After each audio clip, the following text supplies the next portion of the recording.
What up, everyone?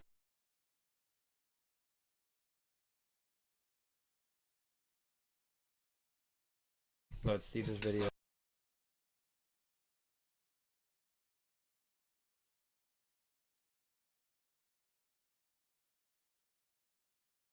If you log in today, you'll notice that your character looks different, especially if you have an outfit that shows a little bit of skin. After 5 years of waiting, the character rework finally released. But did Jagex deliver on the avatar rework players wanted? Let's talk about that, so whenever you're ready, grab your cup of tea, sit back, relax, and enjoy. This update Have you guys ever played this game?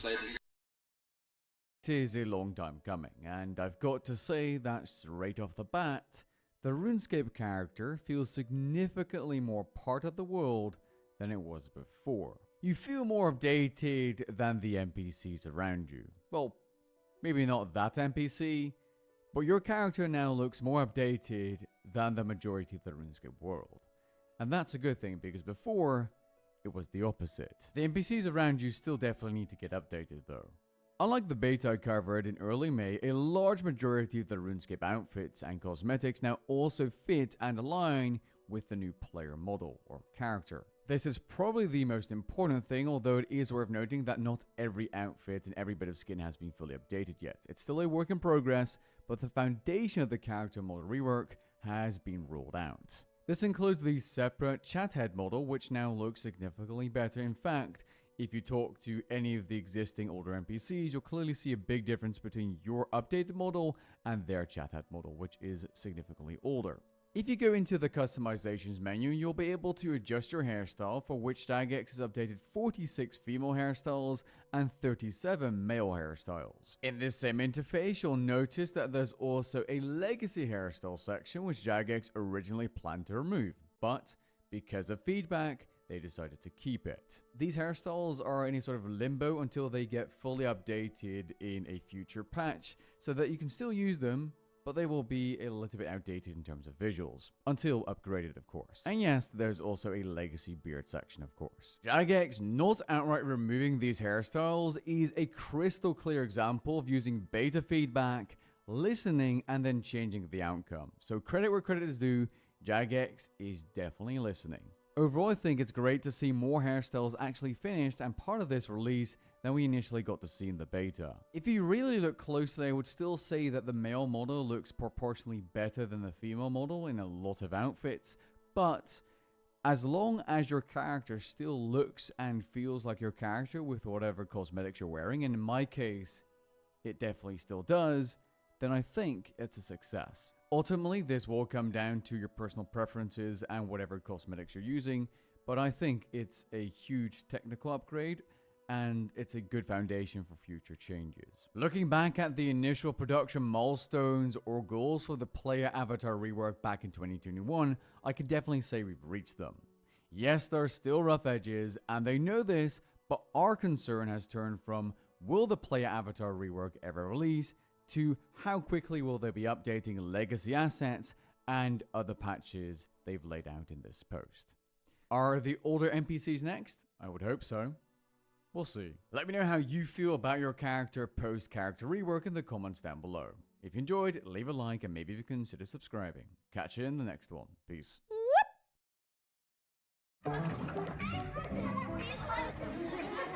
How? Just like that.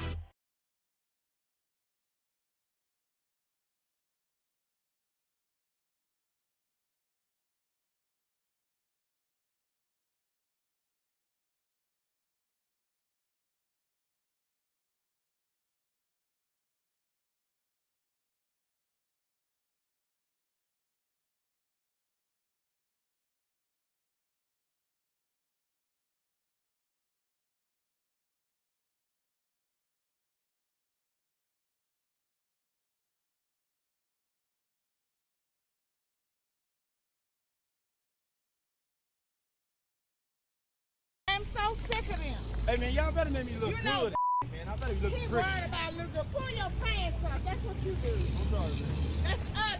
I'm sorry, man. Who are you, bro? Yeah, you. Who are you, bro? Yeah. I'm Gil. You Gil. I'm looking for Keisha. Yeah, you was the one in her DM. Yeah, bro. Family life run. How much was that? $280. Here, let me get you your money back. I'm looking for a $281 weed whacker, and this looks like exactly what he got. Now all I've got to do is put it back on his card. Can I just return this? 281.66 will go back to your visa. Back to the card? Thank you. Just like that, $281 back to his card. How much was that? That's fucked up. You know it's cool right now, backstage in my dressing room in Houston. I'm going. Barcelona is supposed to be the best.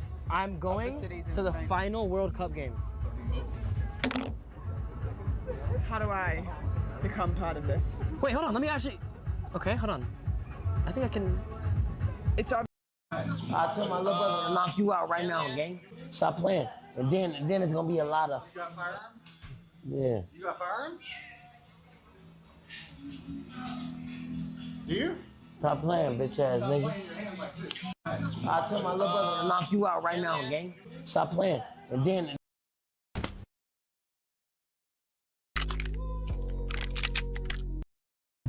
You said what? Question, Wiz. Yeah, you gotta play that one, yeah. Does the weed even work anymore? Yeah, I'm high as fucking shit. Bro. Yeah. So it still works? Hell yeah. I be stoned, bro. No.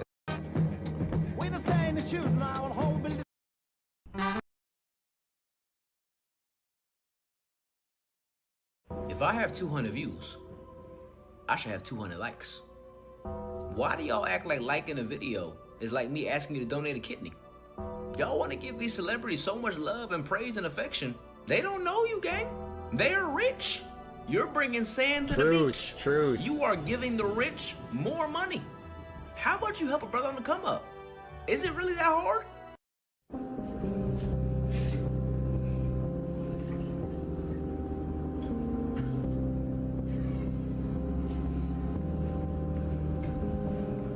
So I started microdosing. Accutane, obviously. What were you thinking? Anyway, I didn't even know microdosing Accutane was a thing until I found out about Honeydew. I'm not even exaggerating when I say this is the clearest my— Bye, bitch! Bye, bitch! Oh, they caught. When you're not streaming, you want to stream as your main job, correct? Yes, I do, yeah. You. Bye, bitch! When you're not streaming, you want to stream as your main job, correct? Yes, I do, yeah. You still work your other job too, right? I still do, yeah. I told them I was sick. How much are you making monthly off of your work? $1,600 a week. Oh, $6,400 a month, correct? Okay, so I work with a great company called Gamdom. This is their, boat. They're amazing people. They will literally give you that per month for you to literally quit your job and fully lock into streaming. 100% lock into streaming. You will get all the money that you were gonna get from working your ass off every single day, early morning.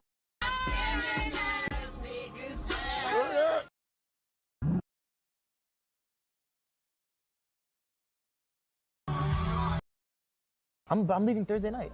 Wow. Wow. Come Thursday night. Not special. No, because I thought you.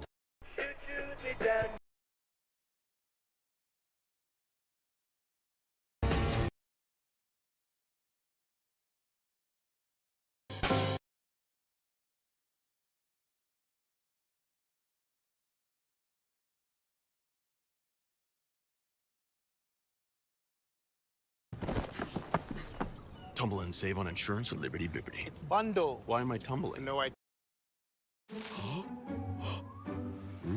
Breaking news, bank robber on the loose. Nobody can resist. In Heart Gold and Soul Silver occasionally pop up from time to time. Like for example, the first gym here, it's a little hard to show you what I'm talking about, but it sort of wraps around the tower and you can see how it works. And then there's the lighthouse with a view of the town down below, and I just wanted to show you what that looks like out of bounds. It's a completely flat texture, and the way that it's represented is it has a couple of trees and some lights. And now let's talk about Lugia. Since this is the Soul Silver version, there's a special cutscene that plays when you summon Lugia, and before Lugia comes out, there's a flat sprite to represent the silhouette of Lugia, and all while that's going on, behind the rocky wall of the waterfall, you can see the 3D model of Lugia resting behind with no animation. In fact, we can see the exact moment in which Lugia springs out and is revealed to the player. And what's really cool about that is you can see the dev cube that is used to spawn in Lugia. The dev cubes in Pokemon Heart Gold and Soul Silver seem to have like a grid, almost Rubik's-like cube, and they can change the color of the faces at will, it seems. Now, if I was to walk into a town from out of bounds and not do all the necessary triggers to load things in properly, all the dev cubes that are supposed to have a function are all revealed. Like, for example, this building over here is supposed to have a smokestack, and there's a dev cube way up top to see. It's cool to see how games are designed, because you would never see the stuff if you didn't know how, like, behind the scenes on the building. And you also gotta love that L-shaped texture to represent the background. Backgrounds in Heart Gold and Soul Silver occasionally pop up from time to time. Like, for example, the first gym here, it's a little hard to show you what I'm talking about, but it sort of wraps around the tower and you can see how it works. And then there's the lighthouse with a view of the town down below, and I just wanted to show you what that looks like out of bounds. It's a completely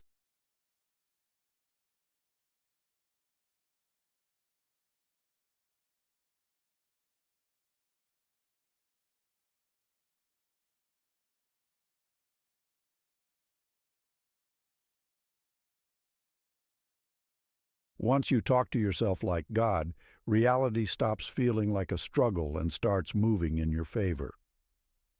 Within the language of God lies the forgotten secret that your inner conversations are shaping every experience you live. Stop speaking like a human reacting to life, and start speaking like the force that creates it. The language of God. Introduction. You are not merely a vessel receiving wisdom, but the very source of creation itself. Every whispered thought, every silent declaration within your inner sanctuary reverberates through the cosmic tapestry of existence. Your words are not simple sounds.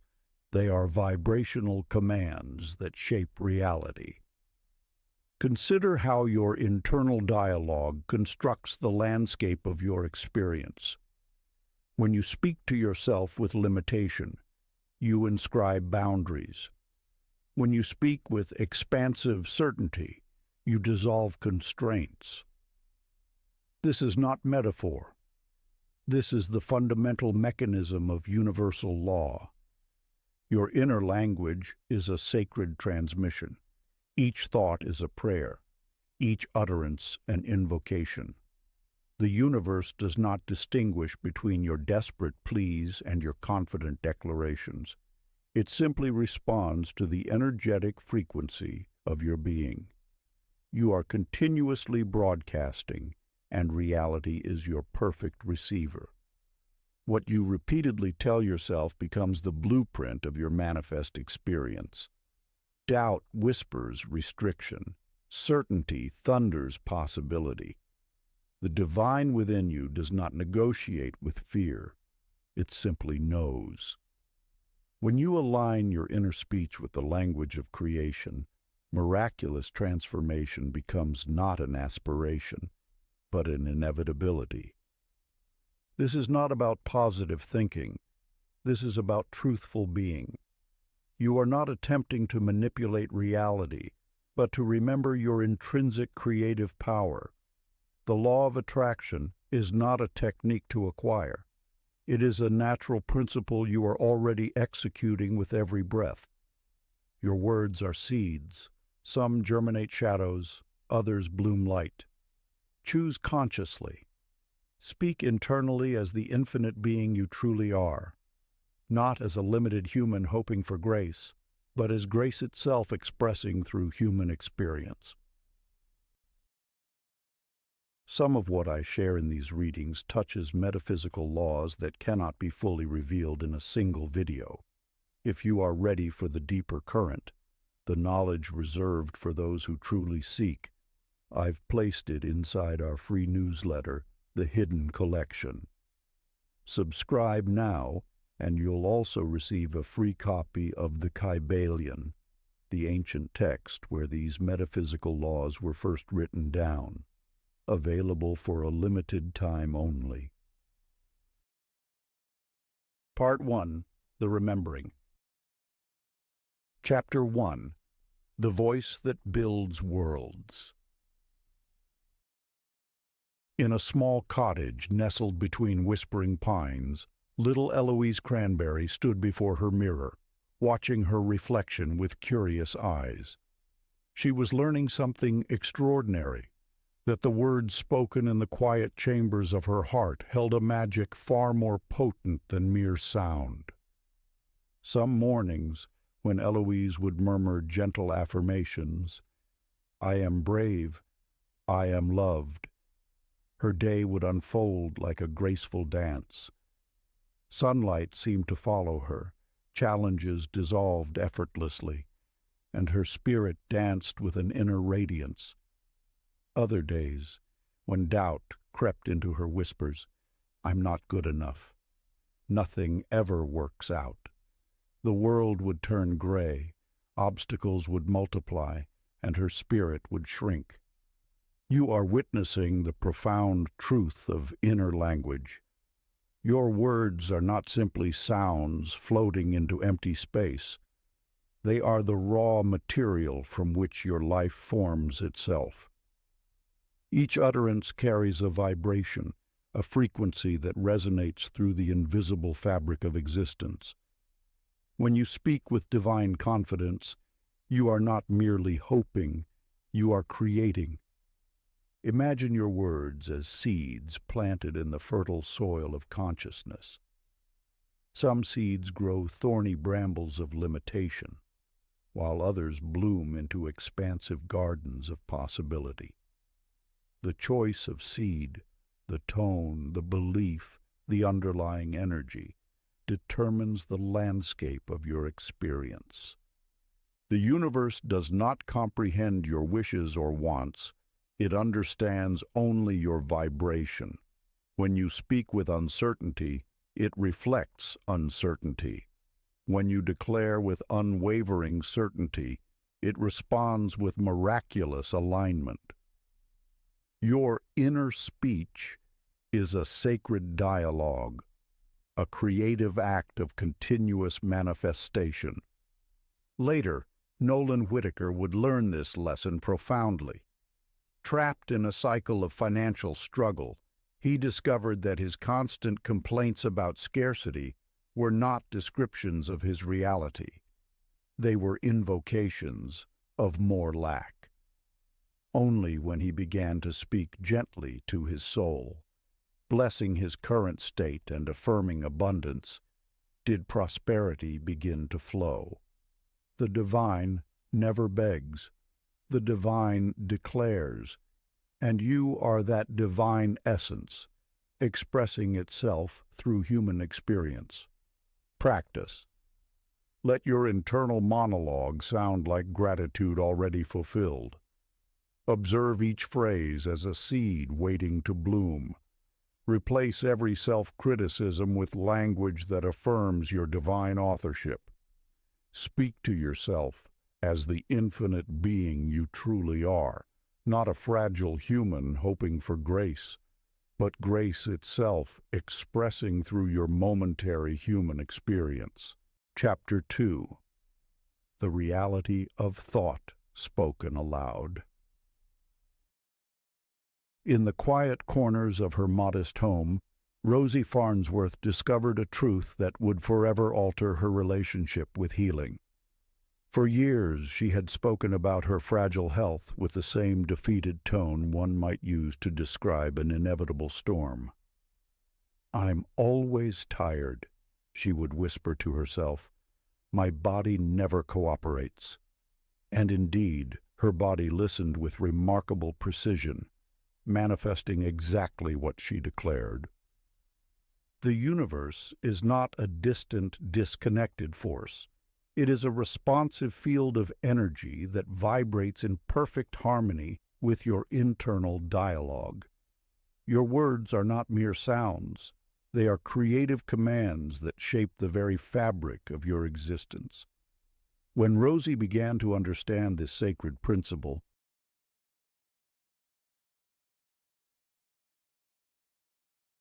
I need to make thumbnails right now so that I can have some thumbnails and promos. So that's what I'm gonna have to do on my phone right now. She realized her health was not a condition to be endured, but a reality to be spoken into being. Each utterance carries a vibrational frequency that ripples through the unseen realms, organizing energy into form. Your consistent language is a prayer in constant motion, instructing the infinite intelligence that surrounds you. The words you repeat become the blueprint from which your physical experience constructs itself. Clyde Merriweather witnessed this principle in his own journey. Battling chronic fatigue, he began to speak differently. Instead of describing his exhaustion, he would declare, "My body is vibrant. My energy is boundless." At first, the words felt like a performance, but slowly something remarkable happened. His laughter grew more genuine. His movements became lighter. The very sound of his voice began to reshape his physical experience. This is not magical thinking. This is the fundamental law of creation. What you utter is not a wish floating into empty space, but a precise instruction that energy follows with unwavering loyalty. Your spoken word is a sculptor, your belief the chisel that carves reality into its most magnificent expression. Practice. Speak to yourself aloud with words that assume wholeness. Stand before a mirror and declare your vitality. Do not wait for proof. Allow your tone to summon the very experience you desire. Speak as though your wellness is already present, your words like sunlight consistently warming fertile soil. Say, "I am whole, I am healing, my body responds to love." Repeat these words with gentle conviction, feeling each syllable as a gentle caress of restoration. Chapter 3. The Echo of I Am.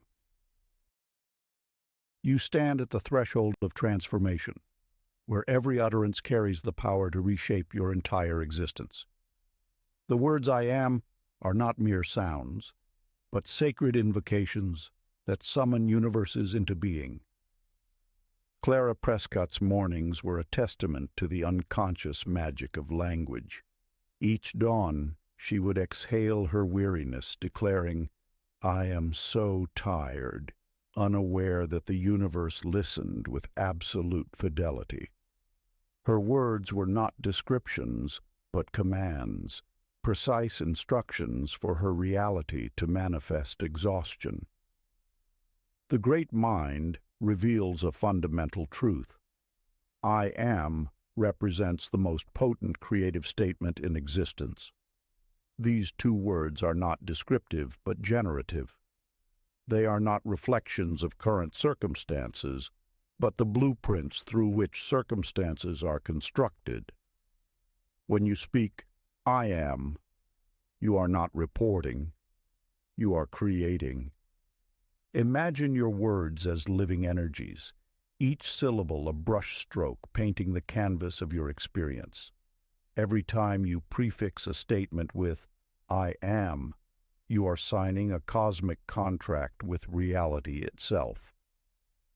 The universe does not distinguish between your intention and your declaration. It simply obeys. Jonah Chamberlain understood this principle intimately. Where once he proclaimed, I am unlucky, he consciously replaced that narrative with, I am divinely guided. The shift was subtle yet monumental. You shouldn't be saying you're anyone because you should be the awareness that sees all. You shouldn't be identifying yourself as the being. You should be the consciousness that's viewing it all. Synchronicities began appearing like constellations, unexpected connections, fortuitous meetings, opportunities that seemed to materialize from thin air. This is not mere positive thinking. This is conscious creation. Your I am statements are the language of the divine expressing itself through you. They are not wishes or hopes, but fundamental declarations of being. Practice, ritual. Find a quiet space where you can speak without reservation. Close your eyes and take 3 deep breaths. Then whisper with absolute conviction statements beginning with I am. I am strength. I am love. I am healing. I am abundance. I am possibility. Speak each phrase as though the universe is waiting to sculpt itself around your words. Feel the vibration of each declaration resonate through your body. Notice how quickly your inner landscape begins to shift, how your breath becomes more expansive, how your posture changes. Your I am is the signature of the divine within you, writing destiny with each utterance. Chapter 4. The Garden of Thought Forms. Your words are living waters cascading through the landscape of your existence. Just as Hazel Lovelace discovered, the garden of your life responds to the language you speak over it, whether spoken aloud or whispered in the chambers of your inner world. Hazel's garden had become a testament to her inner dialogue. For years she would walk among her withering plants, muttering phrases of disappointment. Nothing ever grows here. This soil is hopeless. I can't seem to keep anything alive. Her plants listened. They absorbed each syllable of doubt, wilting under the weight of her words. But something shifted when Hazel began to understand the sacred power of her speech. She started speaking to her garden as if it were a beloved friend. "You are strong," she would say, touching a drooping leaf. "You have everything you need to flourish." She would stand among her plants, her voice soft but firm, blessing each stem and root with words of life and potential. The transformation was not instantaneous, but gradual and miraculous. Flowers that had once hung limp began to lift their heads. Leaves that were yellowed and brittle started to green and soften. Her garden was listening, drinking in her words of affirmation and hope. Dwayne Barnett's story echoed a similar revelation. A man once known for his cynical outlook, he had watched project after project collapse under the weight of his critical language. "This will never work," he would mutter. "I'm always going to fail." And fail he did, with predictable consistency. But when Dwayne learned to bless his endeavors instead of cursing them, everything changed. He began speaking to his work with reverence. "This project is guided by intelligence greater than my limitations.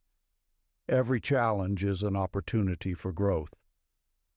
His tone shifted from complaint to celebration, and his projects began to align with his newfound language of possibility. The universe does not distinguish between your declarations of limitation and your proclamations of potential. It simply echoes back the frequency you broadcast. Your environments, whether gardens, relationships, or professional landscapes, are living reflections of your inner dialogue. Practice nurturing your thought garden. Imagine each thought as a delicate sprout emerging from rich, dark soil. Some thoughts are weeds of doubt, some are seeds of possibility. Your words are the water, the sunlight, the nurturing touch. Select 3 areas of your life where you typically use critical or limiting language. For each area, craft 3 blessing statements.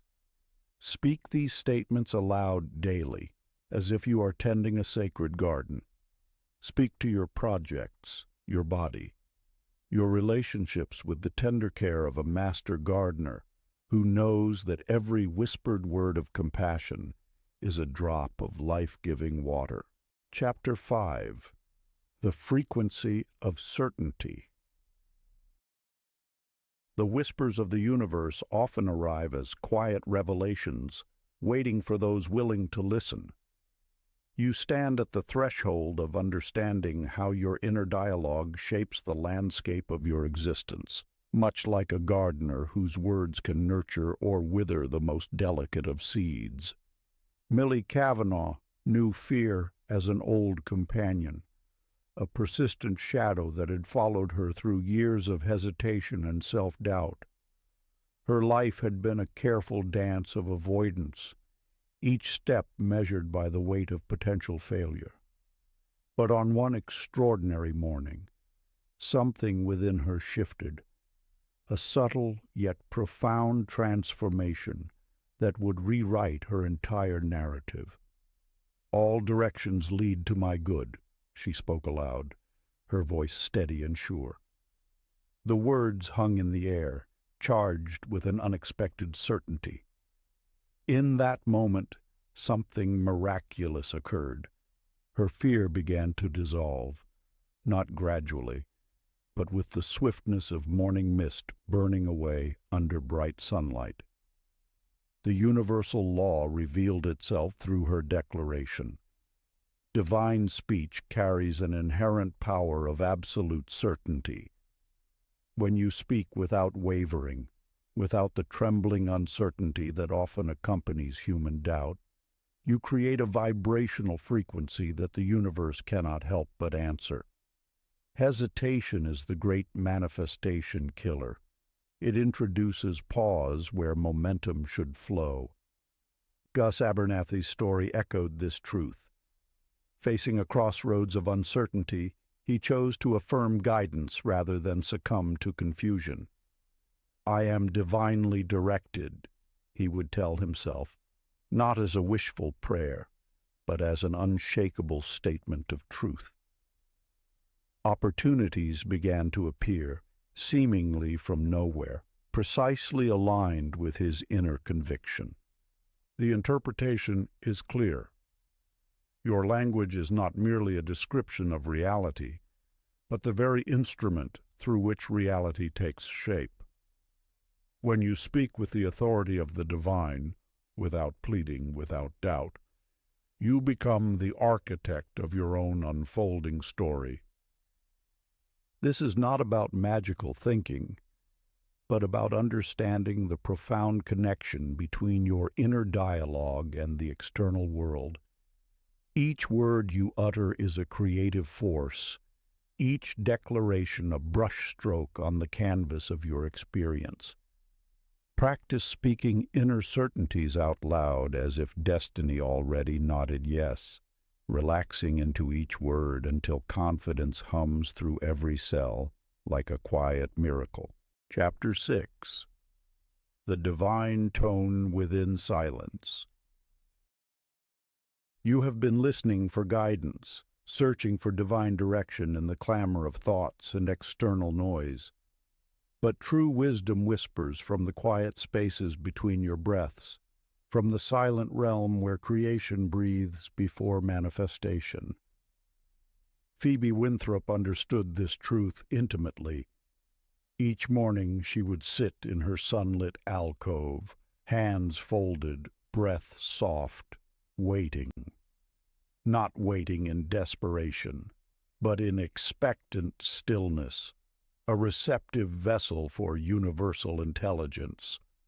The universe communicates not through thunderous proclamations, but through subtle vibrations. Your thoughts are like radio frequencies, and silence is the tuning mechanism.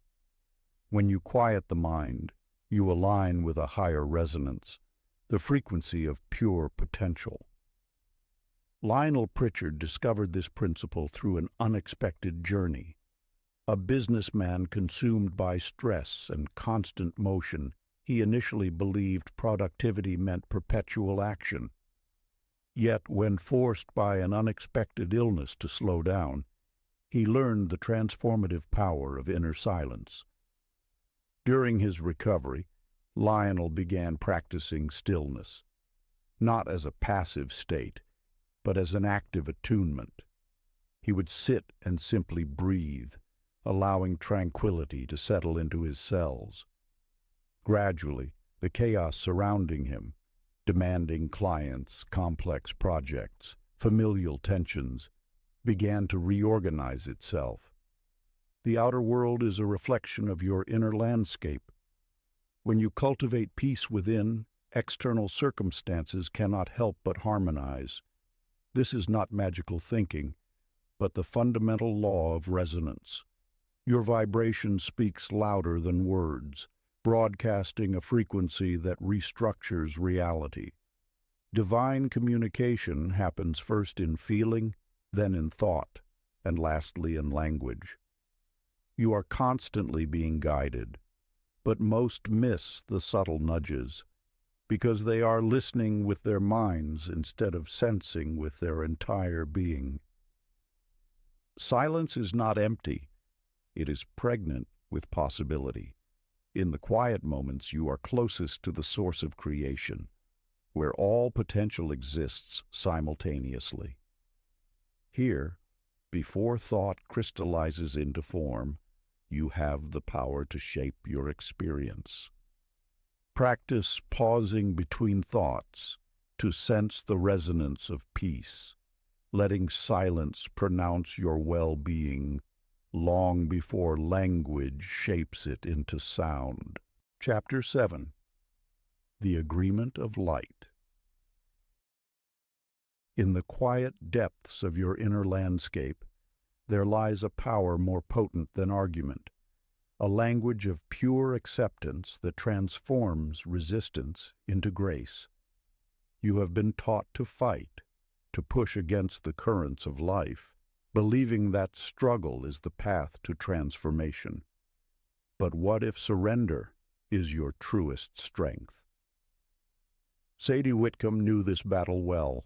Her days were a constant battlefield of internal negotiations, her mind a war room where circumstances were interrogated, challenged, and ultimately condemned.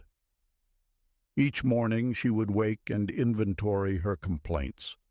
The job that didn't appreciate her, the relationships that felt constraining, the dreams that seemed perpetually out of reach.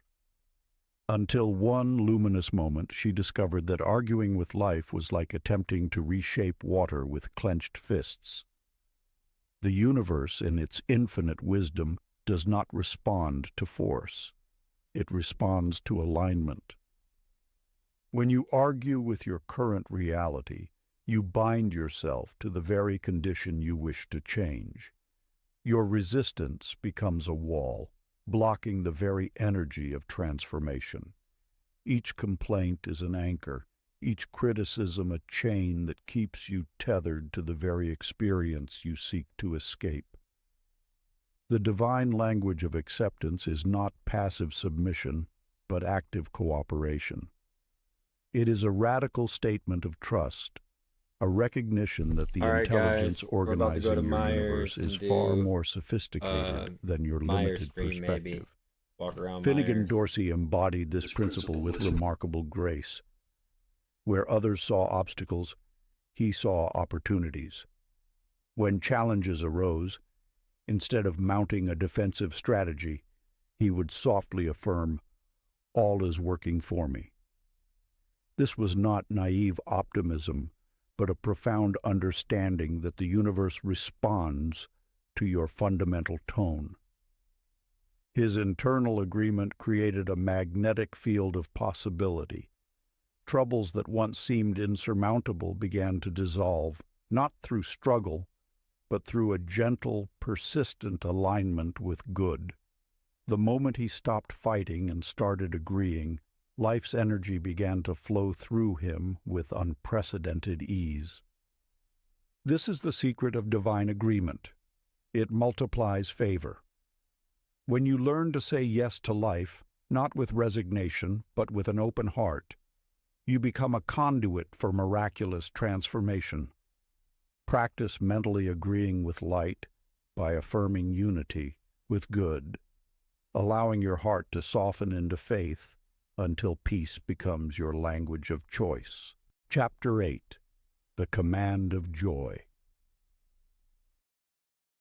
In the quiet corners of her modest apartment, Audrey Delaney discovered a truth that would transform her understanding of existence. Where once she had approached life as a series of challenges to endure, she now recognized joy as a powerful creative force, not a response to circumstances, but the very instruction that shapes reality itself.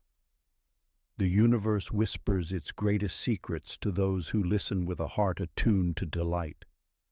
Your inner landscape is not a battlefield to be conquered, but a garden to be cultivated with the most potent energy known, joy.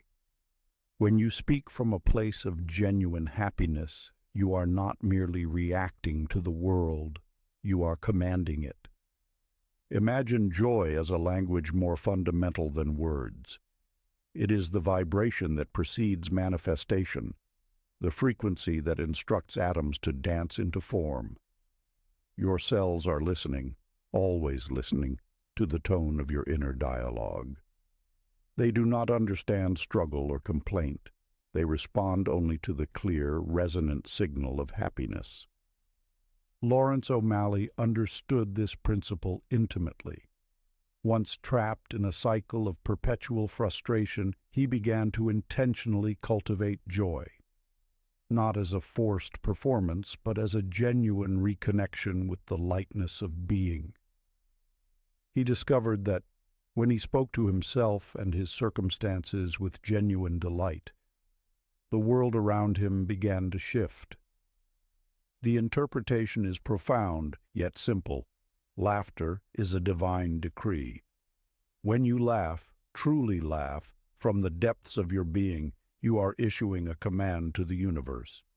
You are saying, "This is how I choose to experience life."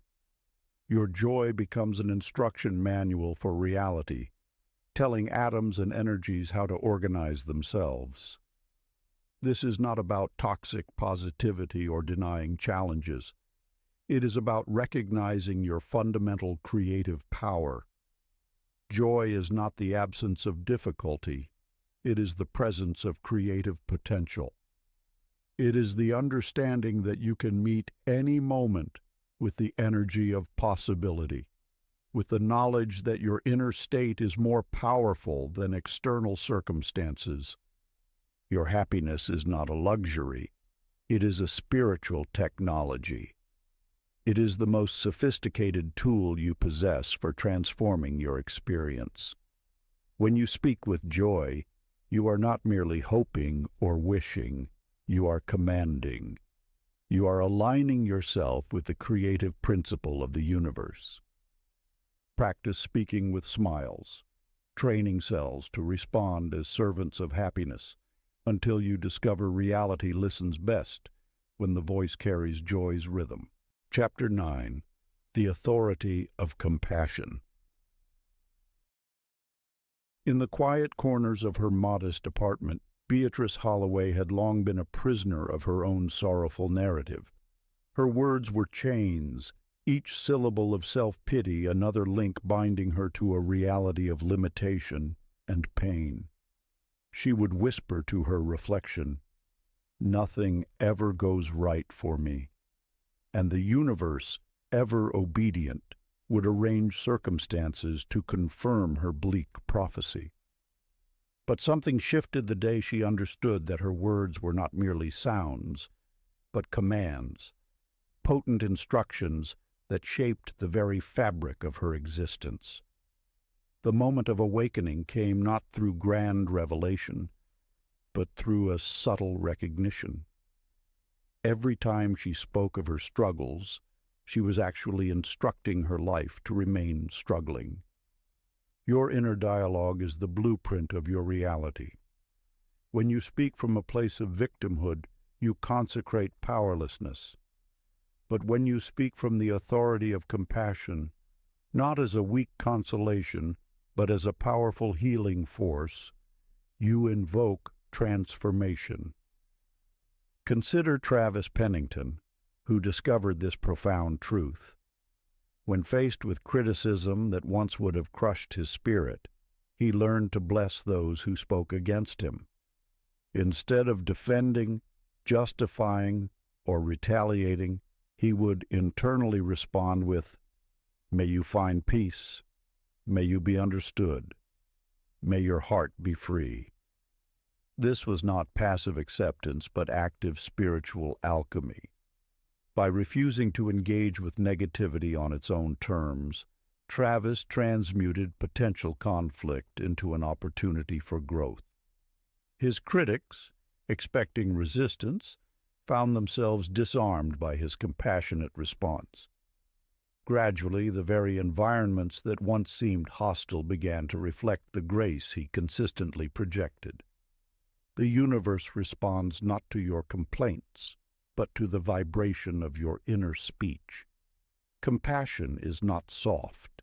It is a forceful energy of healing and restoration. When you speak from this place, you are not asking for permission to be whole. You are declaring your wholeness as an immutable truth. Your words are sacred utterances. They are not mere sounds dispersing into silence, but living energies that reorganize reality. Every time you choose to speak with compassion, first to yourself, then to others, you are engaging in a profound act of creation. The interpretation is clear.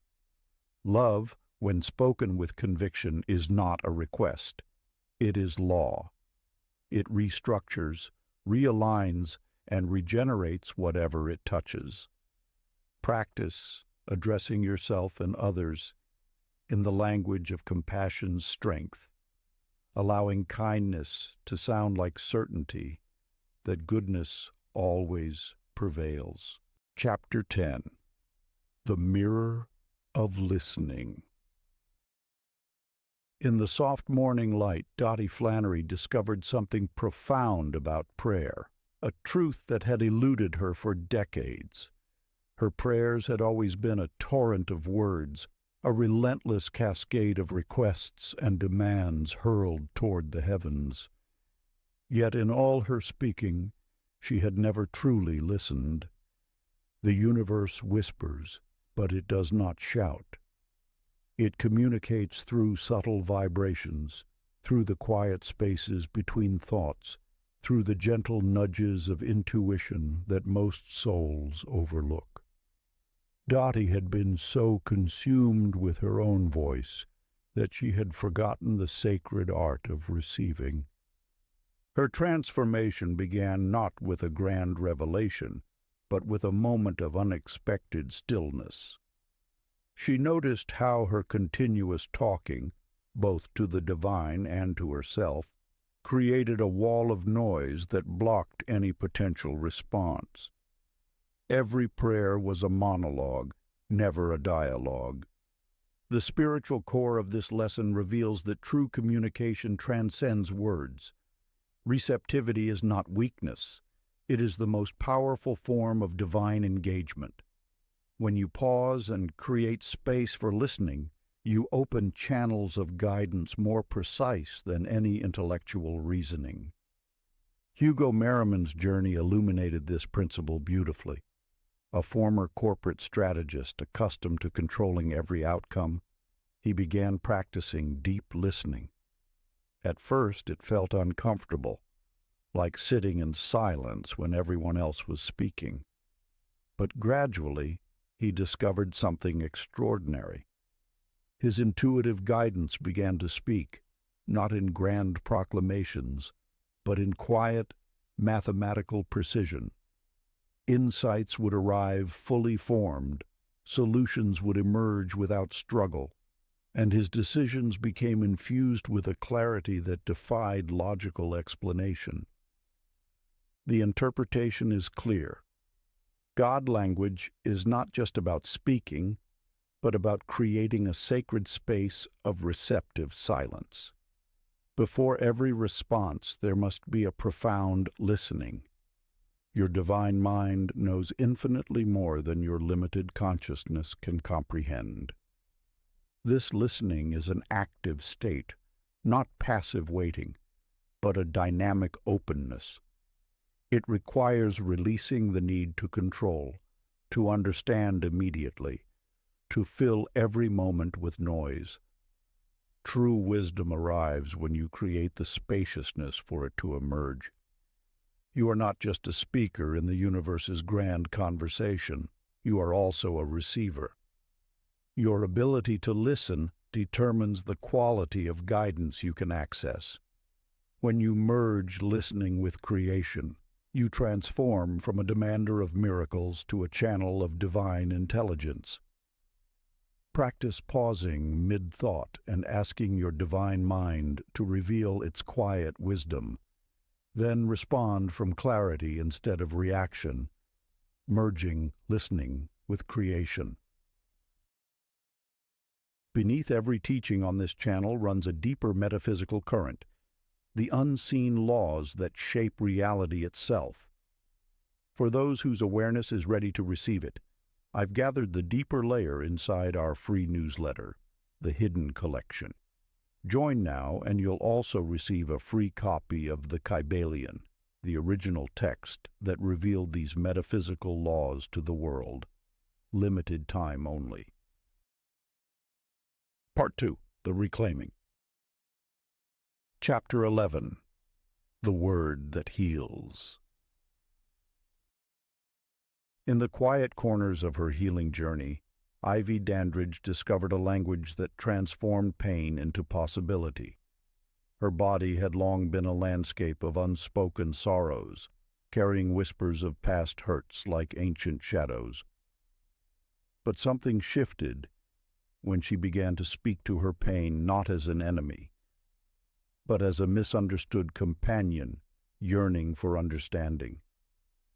Each morning, Ivy would sit before her reflection, her hands gently resting on her heart, and begin a conversation.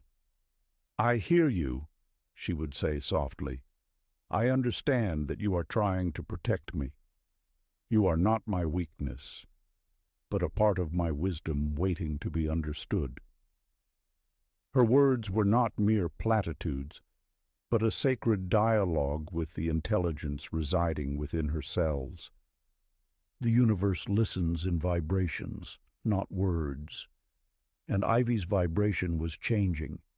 She spoke to her body with the tender authority of someone who knew that every cell contains infinite potential for healing. "We are learning together," she would murmur, "transforming pain into light, struggle into grace." Walter Pembroke witnessed a similar awakening. Years of chronic discomfort had etched lines of resignation on his face, until he learned to address his pain as a messenger rather than a master. "Thank you for showing me where I need to pay attention," he would say, his voice calm and resolute. "You are not my prison, but my pathway to understanding." This was not positive thinking. This was quantum communication. Your body is not a machine, but a living intelligence that responds to the tone and intention behind your words. Every cell is listening, constantly interpreting the language of your inner dialogue. When you speak with compassion, with understanding, with love, those cells begin to rearrange themselves. The lesson unveils a profound truth. Health is not the absence of challenge, but the presence of cooperative intelligence. Your biology is not separate from your consciousness. It is a direct expression of your inner conversation. When you speak to your body with respect, with kindness, with the understanding that it is always working to support your highest good, miraculous transformations become possible. Practice conversing with your body as willing light. Each affirmation inviting intelligence to reprogram vitality into visible thriving. Chapter 12, The Wealth of Expression. You stand at the threshold of understanding that language is not merely a tool of communication, but a divine instrument of creation, especially when it comes to abundance. Lillian Carver discovered this truth in the most unexpected way, transforming her relationship with money through the alchemy of spoken word. Lillian was once trapped in a world of financial scarcity, her thoughts a tangled web of worry and constraint. But something shifted when she began to craft poems about abundance, not as wishful thinking, but as sacred declarations. Each verse became a vibrational invitation to prosperity, each line a gentle command to the universe.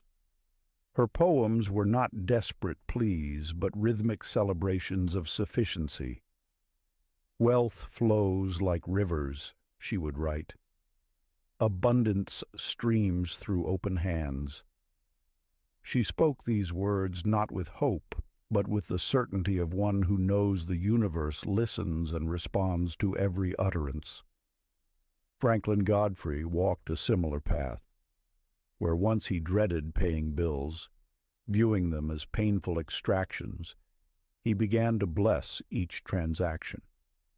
"Thank you for the opportunity to circulate abundance," he would whisper, his fingers tracing the signature on each check.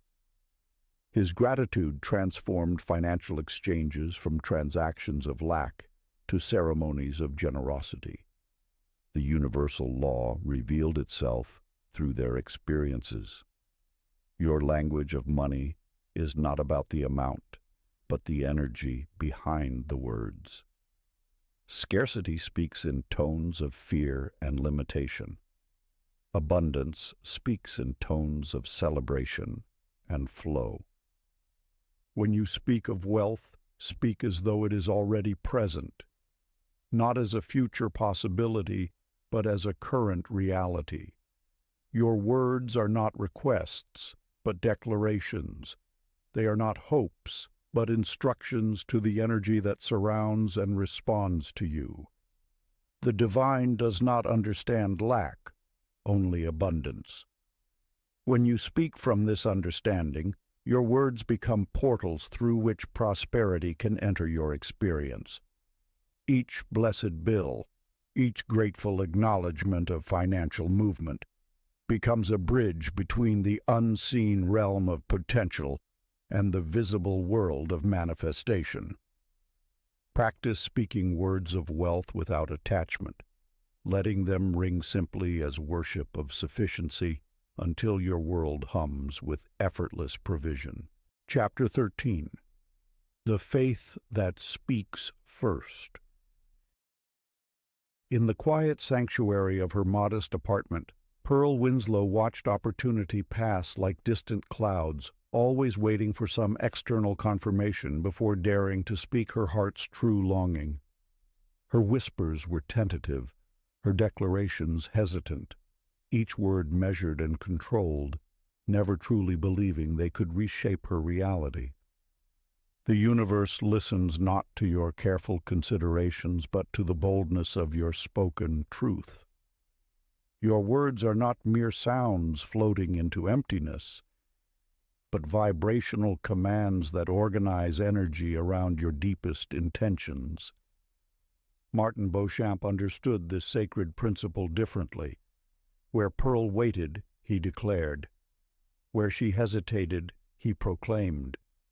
His language was not a request, but a revelation, each utterance a bridge between what was unseen and what was about to materialize. When Martin encountered a challenging financial season, he did not lament scarcity. Instead, he blessed the invisible abundance already moving toward him. "Prosperity flows through me effortlessly," he would declare, his voice steady and assured. "My resources are expanding even now, beyond what my eyes can currently perceive." The spiritual truth vibrates beneath every word. Your language does not describe reality, it creates it.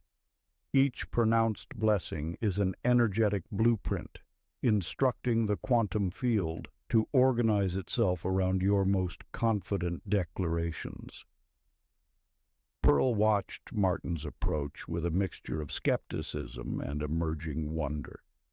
How could mere words transform circumstance? Yet something in his unwavering tone suggested a profound understanding beyond conventional thinking. Days turned, and Martin's world began shifting. Unexpected opportunities emerged. Connections appeared where before there seemed only emptiness. His verbal affirmations were not magical incantations, but precise instructions to the universal intelligence that perpetually responds to human consciousness. Your wealth is not determined by current conditions, but by the frequency of your inner conversation.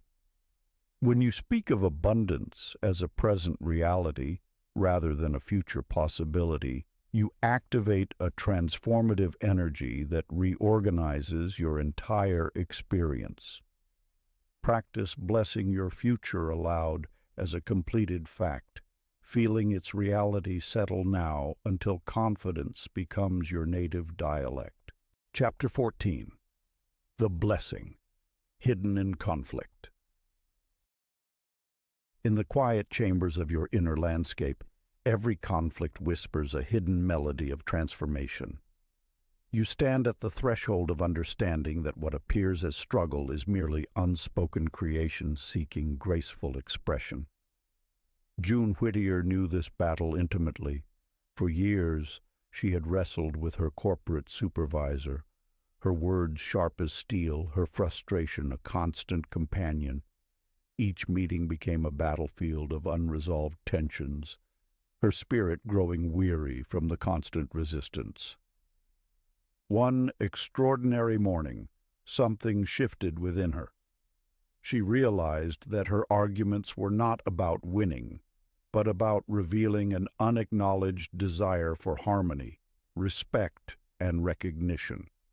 Her complaints were actually prayers in disguise, raw, unrefined requests for understanding. The universe listens not to the volume of your words, but to the vibration beneath them. When June began to reframe her communication, speaking from a place of creative possibility rather than defensive opposition, something remarkable occurred. Instead of attacking her boss's methods, she started articulating the vision she saw: collaborative potential, innovative approaches, mutual growth. Her language transformed from criticism to invitation. She spoke as though the harmony she desired was already present, waiting to be recognized. Percy Calhoun's journey mirrored her own. A seasoned engineer trapped in bureaucratic systems, he had long harbored silent resentment. But when he learned to transmute his frustration into thanksgiving, watching for the good already existing, workplace dynamics mysteriously softened. The divine speaks through gratitude. When you acknowledge the underlying good, you activate a transformative frequency that realigns circumstances. Your words become bridges, not barriers. Each utterance carries the potential to reconstruct reality, not through force, but through loving recognition. Your complaints are incomplete creations seeking completion. They are not problems, but embryonic solutions waiting to be spoken into existence.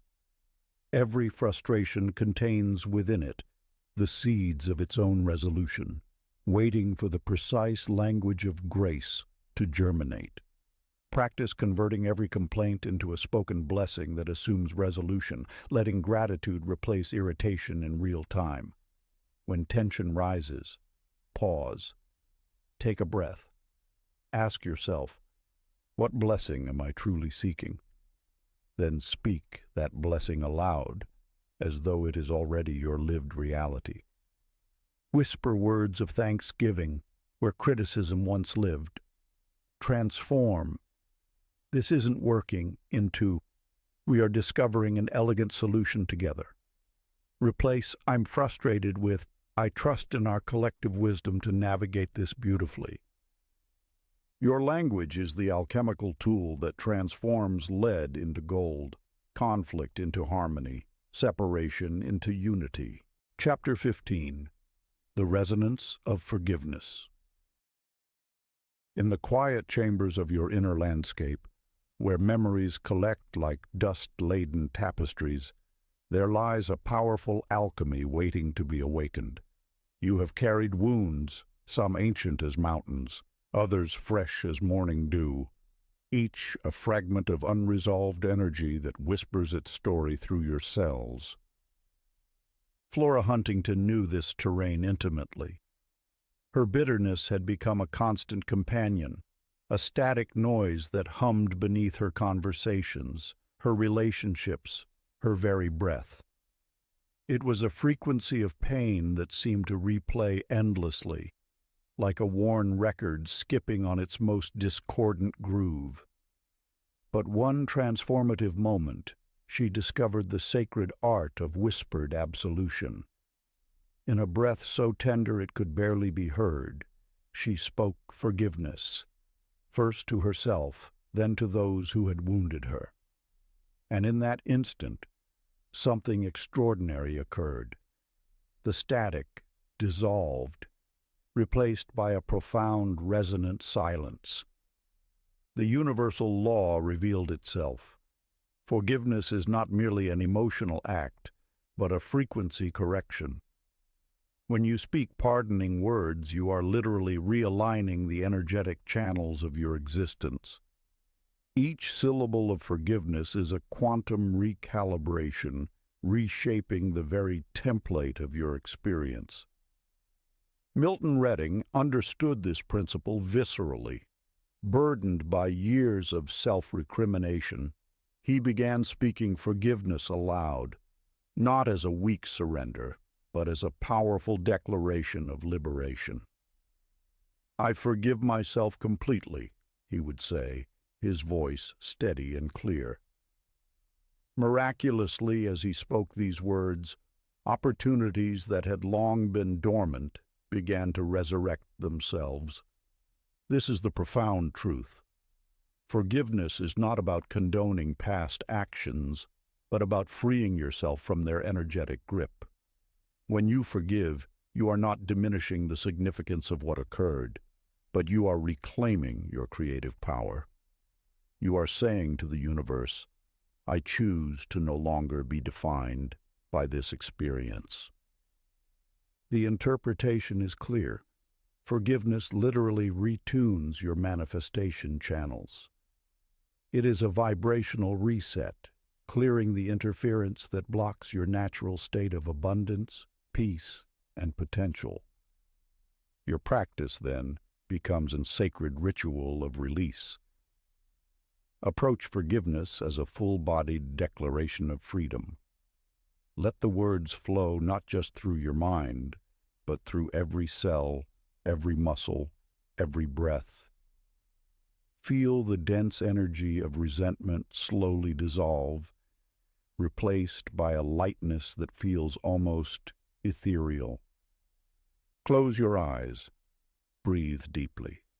Speak your forgiveness, first to yourself, then to those who have caused you pain. Feel the lightness replace density, as if invisible chains are falling away, leaving you unburdened, unencumbered, and utterly free. What I share in these readings is only the surface of a far older wisdom, the metaphysical laws that govern manifestation, energy, and reality itself. The true depth lives inside our free newsletter, The Hidden Collection. Sign up now and receive a free copy of The Kybalion, the ancient book where these metaphysical laws were first revealed, available for a limited time only. Chapter 16. The Law of Loving Expectation. In the intricate tapestry of universal law, your expectations are not mere thoughts, but powerful declarations that shape the very fabric of your reality.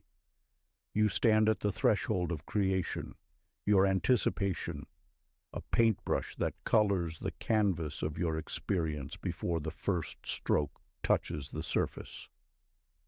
Nora Wentworth knew disappointment like an old, unwelcome companion. Her life had become a reflection of her deepest fears, a self-fulfilling prophecy etched in the language of doubt. Each morning she would wake anticipating challenges, and like a faithful servant, the universe would obediently arrange precisely what she expected. Her expectations were not neutral observations, but potent spells cast unconsciously. When she whispered, "Nothing ever goes right for me," the world listened and conspired to prove her correct. Her mood became a magnet, drawing toward her the very experiences she most feared. The universal teaching reveals a profound truth. Expectation is prophecy disguised as mood. Your inner tone does not simply predict, it prescribes. Each anticipation is a vibrational blueprint that the universe interprets as a direct instruction, meticulously arranging circumstances to match your internal narrative. Contrast Nora's experience with Clyde Ogilvy, a man who approached life with a different energetic signature. Clyde expected delight as naturally as breathing. His mornings began with an unshakable certainty that wonderful experiences were not just possible but inevitable, and so they were. Where Nora saw obstacles, Clyde saw opportunities. Where she anticipated struggle, he welcomed ease. His loving expectation became a pre-authorization for miracles, transforming ordinary moments into extraordinary encounters. The universe did not just respond to Clyde. It seemed to dance with him, arranging synchronicities and joyful surprises that left him in constant wonder. The interpretation is crystal clear. Your expectation is a creative force more powerful than any external circumstance. It is not about positive thinking, but about a profound understanding that your inner state is the true architect of your experience. You are not a passive recipient of life's events, but an active creator. Your expectations are not wishful thinking, but divine commands. When you expect beauty, grace, and expansion, you are literally instructing the quantum field to organize itself around your vision. This is not manipulation, but alignment. You are remembering your role as a co-creator, understanding that the universe is not separate from you, but an extension of your consciousness, waiting to be directed by your most intimate beliefs. Practice expecting beauty with playful certainty, speaking anticipation as affection, until the universe rushes to match your enthusiasm. Chapter 17. The Sacred Use of Imagination. In the quiet corners of her modest apartment, Marjorie Blackwell sat surrounded by the shadows of her own anxious imaginings. Her mind, a turbulent landscape of endless worries, had become a fertile ground where fear sprouted and multiplied with ruthless efficiency. Each thought was a seed, carefully nurtured by her relentless anxiety, growing into elaborate scenarios of potential disaster. You might recognize this pattern. How often have you found yourself constructing intricate narratives of failure, weaving complex tapestries of potential misfortune?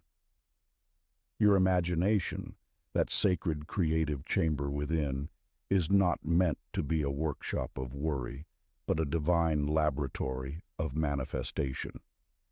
The universe listens to every story you tell, not with judgment, but with a profound willingness to translate your inner narratives into external reality. Your imagination is not a passive screen upon which life plays out, but an active creative force that shapes the very fabric of your existence. Howard Kincaid understood this principle intimately. Where others saw obstacles, he saw opportunities waiting to be sculpted by the gentle hands of positive expectation. He would sit in quiet contemplation, having vivid conversations with his future successful self, not as a mere visualization exercise, but as a genuine dialogue with the potential already existing within the quantum field of possibilities. When Howard imagined success, he did not merely see it, he conversed with it. He spoke to his future achievements as if they were trusted companions, already present and breathing alongside him. His imagination was not a distant dream, but a living, breathing reality waiting to be stepped into. The divine does not distinguish between what you consider real and what you imagine. To the universal intelligence, a thought held with conviction is a command, a blueprint for manifestation. Your inner vision, when seasoned with joy and certainty, becomes a powerful directive that reality cannot help but follow. Your imagination is a sacred tool, far more potent than you might currently comprehend. It is not a playground of fantasy, but a workshop of creation. Every image you hold, every story you tell internally, is a prayer, a vibrational instruction sent into the cosmos, requesting its eager collaboration. The key is not just to imagine, but to imagine with the energy of already happening, not with desperate hoping, but with the calm certainty of one who knows their creative power. Your vision, when infused with joy and loving expectation, becomes a magnet drawing corresponding experiences into your physical realm. Practice imagining scenes that confirm divine outcome while softly narrating them as present truth, converting fantasy into spiritual statement. Chapter 18. The Wisdom of Receiving. In the quiet corners of her modest apartment, Irene Driscoll stood before the mirror, her reflection a testament to years of self-denial. Compliments rolled off her like water on waxed paper, never penetrating the protective shell she had constructed around her spirit. Her hands, calloused from years of hard work, trembled slightly as she recalled the countless times she had deflected kind words, believing that accepting praise was a form of arrogance. The universe whispers its truths through unexpected channels, and for Irene, the lesson of receiving was about to unfold like a delicate scroll of understanding. Each time someone offered her a genuine acknowledgement, she would quickly redirect, minimize, or outright dismiss the words. "Oh, it was nothing," she would say, or "anyone could have done that," effectively closing the sacred circuit of creative energy. But divine wisdom knows no boundaries. Your ability to receive is as crucial to manifestation as your ability to give. Each compliment is an energetic offering, a blessing waiting to be integrated into your being. When you reject praise, you are not being humble. You are blocking the flow of universal abundance. Edwin Templeton, a colleague who had witnessed Irene's persistent self-minimization, understood this principle intimately. He had learned that speaking one's worth aloud was not vanity, but a form of spiritual alignment. Where Irene would shrink, Edwin would expand. He would stand before his mirror and declare his value, his capabilities, his inherent worth. "I am worthy of every good thing," Edwin would say. "My contributions matter. My presence is a gift to this world." And remarkably, as he spoke these words, not from ego but from a place of genuine self-respect, opportunities began to materialize. Promotions, unexpected connections, moments of synchronicity, all seemed to dance around him with increasing frequency. The interpretation of this spiritual law is profound. True humility is not about diminishing yourself, but about recognizing your divine nature. It is about accepting blessings as naturally as you would breathe.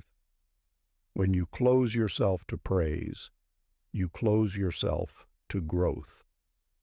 When you open yourself to acknowledgement, you create space for miracles. Your worth is not determined by how small you can make yourself appear, but by how fully you can embrace your inherent magnificence. Each compliment is an invitation to remember who you truly are, a divine being having a human experience. Practice allowing praise, gifts, and guidance to flow through you with verbal gratitude, sealing every acceptance with gentle joy. Chapter 19. The Divine Detachment. In the quiet corners of her meticulously organized life, Esther Mayfield had always believed that control was the key to manifestation. Her hands gripped tightly around her desires, her mind a relentless engine of calculation and strategy. Every dream was a puzzle to be solved, every opportunity a mechanism to be manipulated. Yet the universe whispers its wisdom differently. Your deepest manifestations arrive not through forceful grip, but through the elegant art of releasing. Imagine your desires as delicate birds. Clutch them, and they cannot spread their wings. Open your hands, and they take flight precisely where they are meant to go. Arthur Penrose understood this sacred principle intuitively.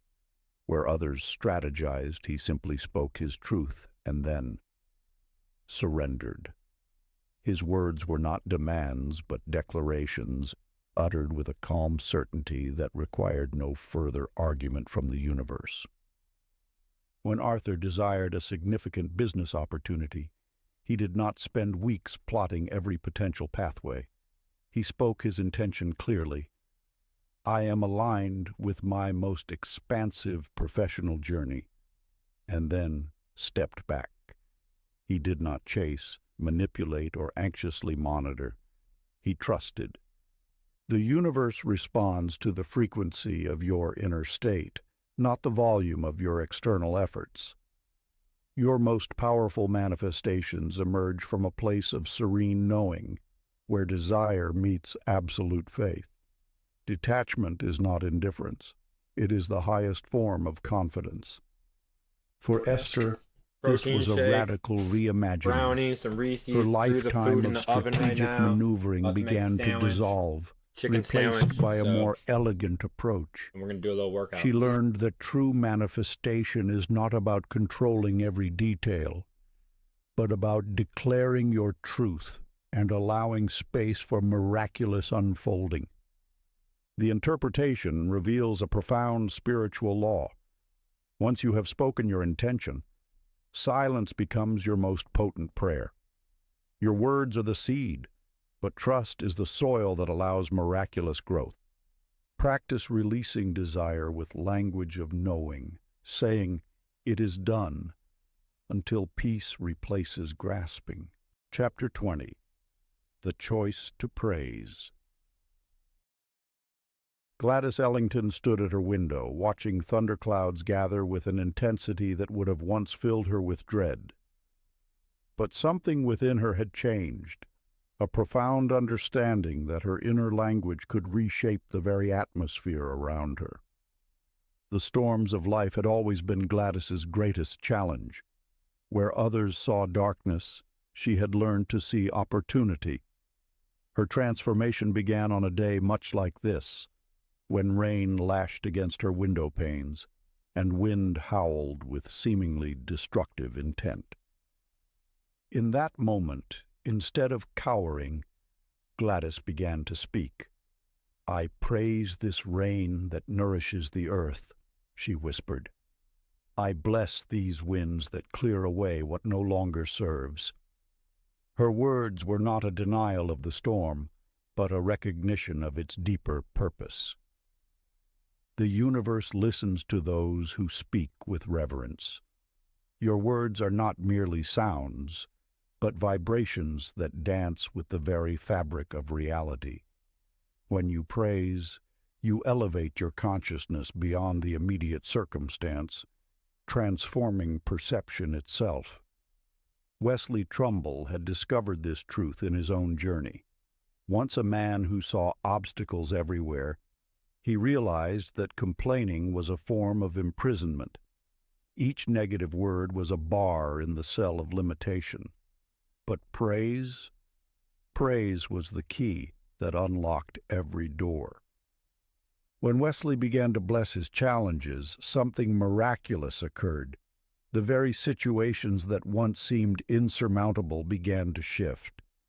His praise became a language of liberation, speaking to the core of existence itself. Divine perception understands that what you affirm, you align with.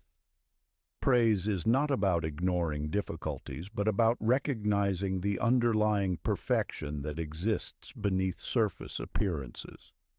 It is a radical act of seeing beyond the immediate, of touching the eternal thread that weaves through all experiences. Your words are creative instruments. They are not passive descriptions, but active shapers of reality. When you praise, you tune your consciousness to a divine wavelength, a frequency of abundance, possibility, and grace. Imagine your words as light passing through a prism, breaking into countless colors of potential. Praise does this. It takes the seemingly mundane and reveals its extraordinary nature. It transforms perception from a limited view to an expansive understanding. The storm outside is never just a storm. It is a symphony of transformation, a dance of elements, a cleansing force. Your praise acknowledges this deeper truth. It sees beyond the surface, recognizing the sacred in every moment.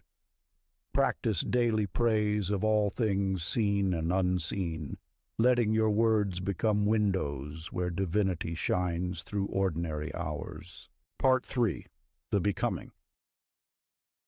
Chapter 21. The Language of Infinite Flow. In the quiet landscape of her inner world, Sylvie Cornell first discovered the profound connection between her words and her vitality.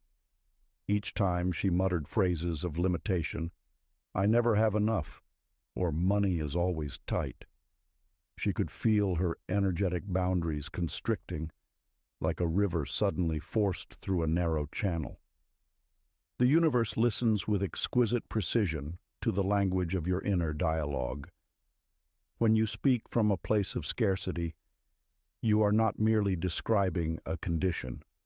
You are actively instructing the cosmic energy around you to contract and limit.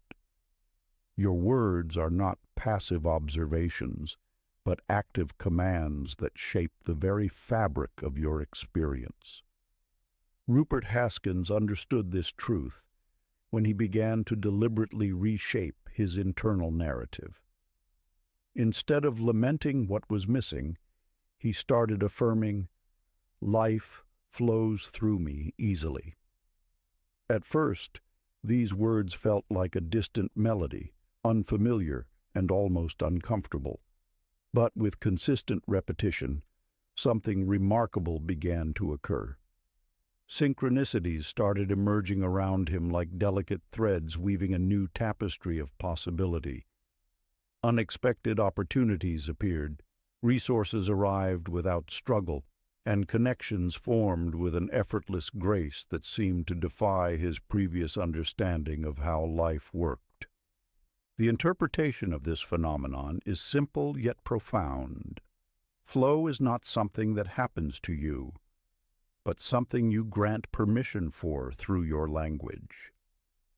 When you speak of abundance, of ease, of continuous supply, you are opening energetic pathways that were always present but previously obscured by your restrictive dialogue.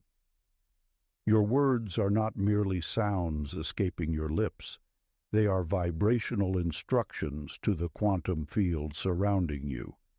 Each utterance is a brush stroke on the canvas of reality, each affirmation a key that can unlock dormant potentials.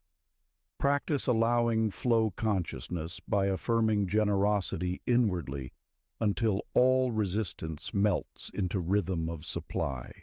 Chapter 22. The Light of True Identity. In the gentle whispers of dawn, Mabel Easton stood before her mirror, a woman perpetually chasing external validation, her soul feeling like a fragile vessel constantly seeking approval from the world outside. She had spent decades constructing an identity built on others' expectations, each compliment a temporary patch on her fractured sense of self, each criticism a wound that seemed to define her worth. But on this morning, something profound stirred within her. A quiet revelation emerged, not as a thunderous proclamation, but as a soft, undeniable truth. Her identity was not something to be constructed, but something to be remembered. Your true essence, the teaching reveals, exists beyond the narratives others have written about you, beyond the limitations you have placed upon yourself. Mabel began to understand that divine awareness is not earned, but inherent. It is the fundamental state of your being, waiting to be recognized rather than achieved.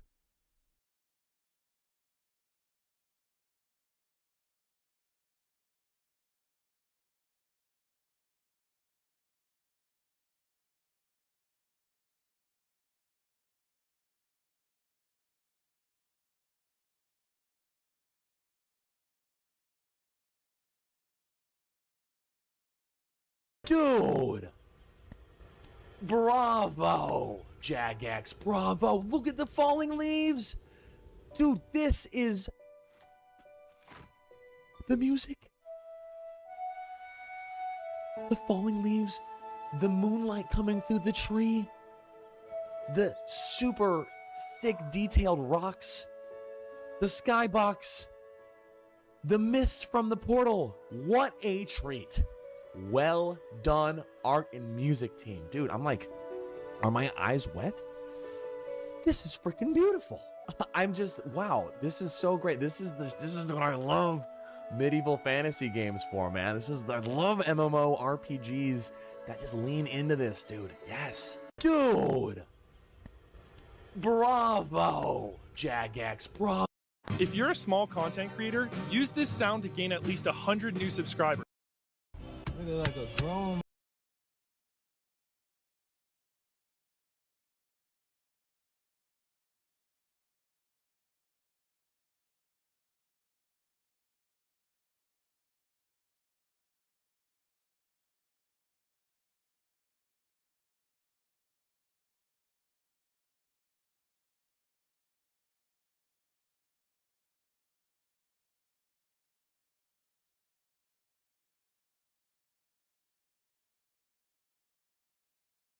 Whoa.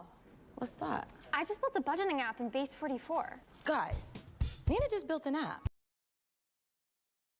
King Solomon is renowned for his enormous and profound wisdom, which, of course, extends well into the knowledge of the occult. Famous in legend for his binding and control over demonic forces, employing them to even construct the temple in Jerusalem, Solomon would come to be attached to a wide range of magical practices, most infamously those contained in the Key of Solomon literature. These magical texts haunted the libraries of the medieval world. They earned the ire of the Inquisition, who hunted them and burned them.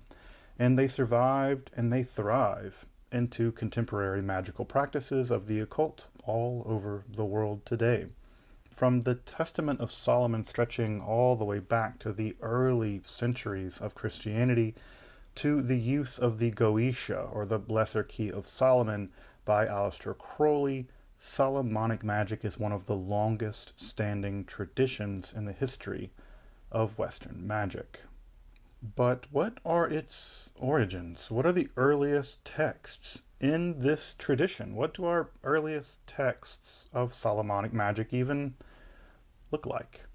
In this episode, we're going to explore a collection of Greek magical texts that bridge the world of late antique pagan and Jewish magic as they flourished first in their Byzantine setting before setting the stage for Solomonic magic generally in the Western world. The Hygromanteia of Solomon, a work originally consisting of astrological, planetary magic invoking angels and demons, along with the occult virtues of plants, words, and stones, but eventually coming to include a wide and enormous range of magical rituals, techniques, regalia, divinatory techniques, including good old-fashioned necromancy, along with spells for invisibility and, of course, finding buried treasure, all of which would set the stage for what would become the most infamous form of sorcery in history, Solomonic magic. Make sure to subscribe here to Esoterica. You can check out my other content, including curated playlists, and I'd hope you consider supporting my work of making scholarly and free content on topics in esotericism here, freely available on YouTube, by taking a look at my Patreon with a one-time donation. You can pick up a cool shirt from our merch store, or with the super thank options that you can find below the video. All those links are below. But now, let's turn to the hygromancy of Solomon and the foundations of Western ceremonial magic. I'm Dr. Justin Sledge, and welcome to Esoterica, where we explore the arcane in history, philosophy, and religion.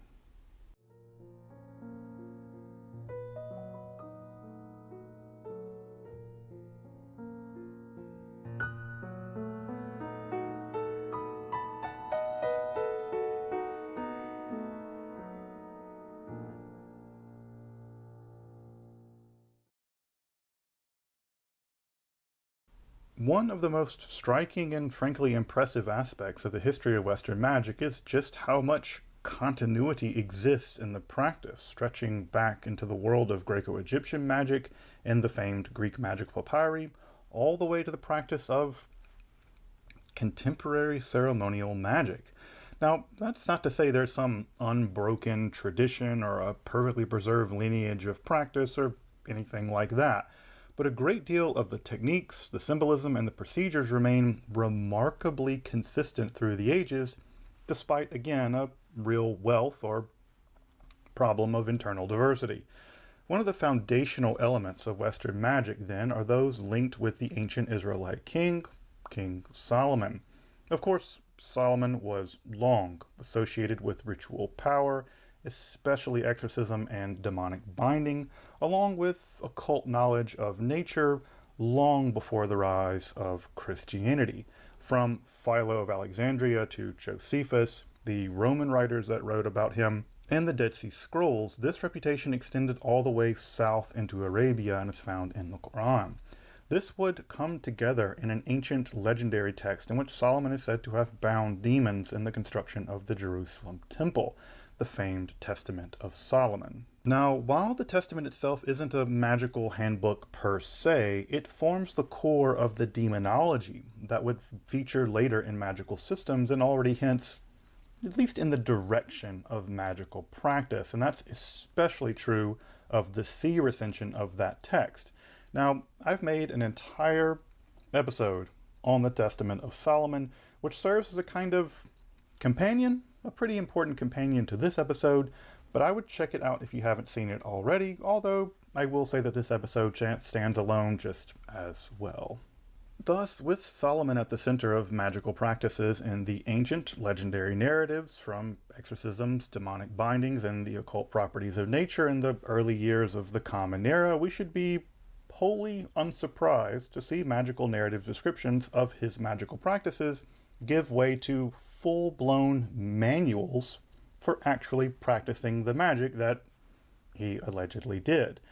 Indeed, some of this is already hinted at in the Greek magical papyri. For instance, at PGM 4, 850 through 929, we have a technique called Solomon's Collapse. This seems to be a kind of spell to induce a magical ecstatic trance, along with mentions of Solomon's seal and his ring, perhaps, in connection with an exorcistic spell at PGM 4, 3007 through 86, along with several other mentions in the works of people like the Roman Jewish historian Josephus. Again, all of this sets the stage for what seems to be inevitable: the production of a singular text entirely dedicated to the magic practiced by Solomon. And surprise, surprise, that's indeed precisely what we get in the hygromancy, or the hygromanteia of Solomon. Like many historical magical texts, the history and recension process of this magical treatise is profoundly complex, positively tortured, as they say, but that's never stopped us before. So let's dive in. And right at the beginning, we get our first mystery. The title of the text is the first mystery that we encounter. Depending on the recension, goes something like "The little key of the whole art of divination through water, discovered by several craftsmen and the holy prophet Solomon," in which he seems to write about this to his son Rehoboam. Other editions have something like "The talismanic treatise," or simply "The epistle to Rehoboam from Solomon." It's kind of underwhelming when you get down to it. The general title hygromancy is perplexing, given that it means something like divination by water, but specifically means divination perhaps by moisture.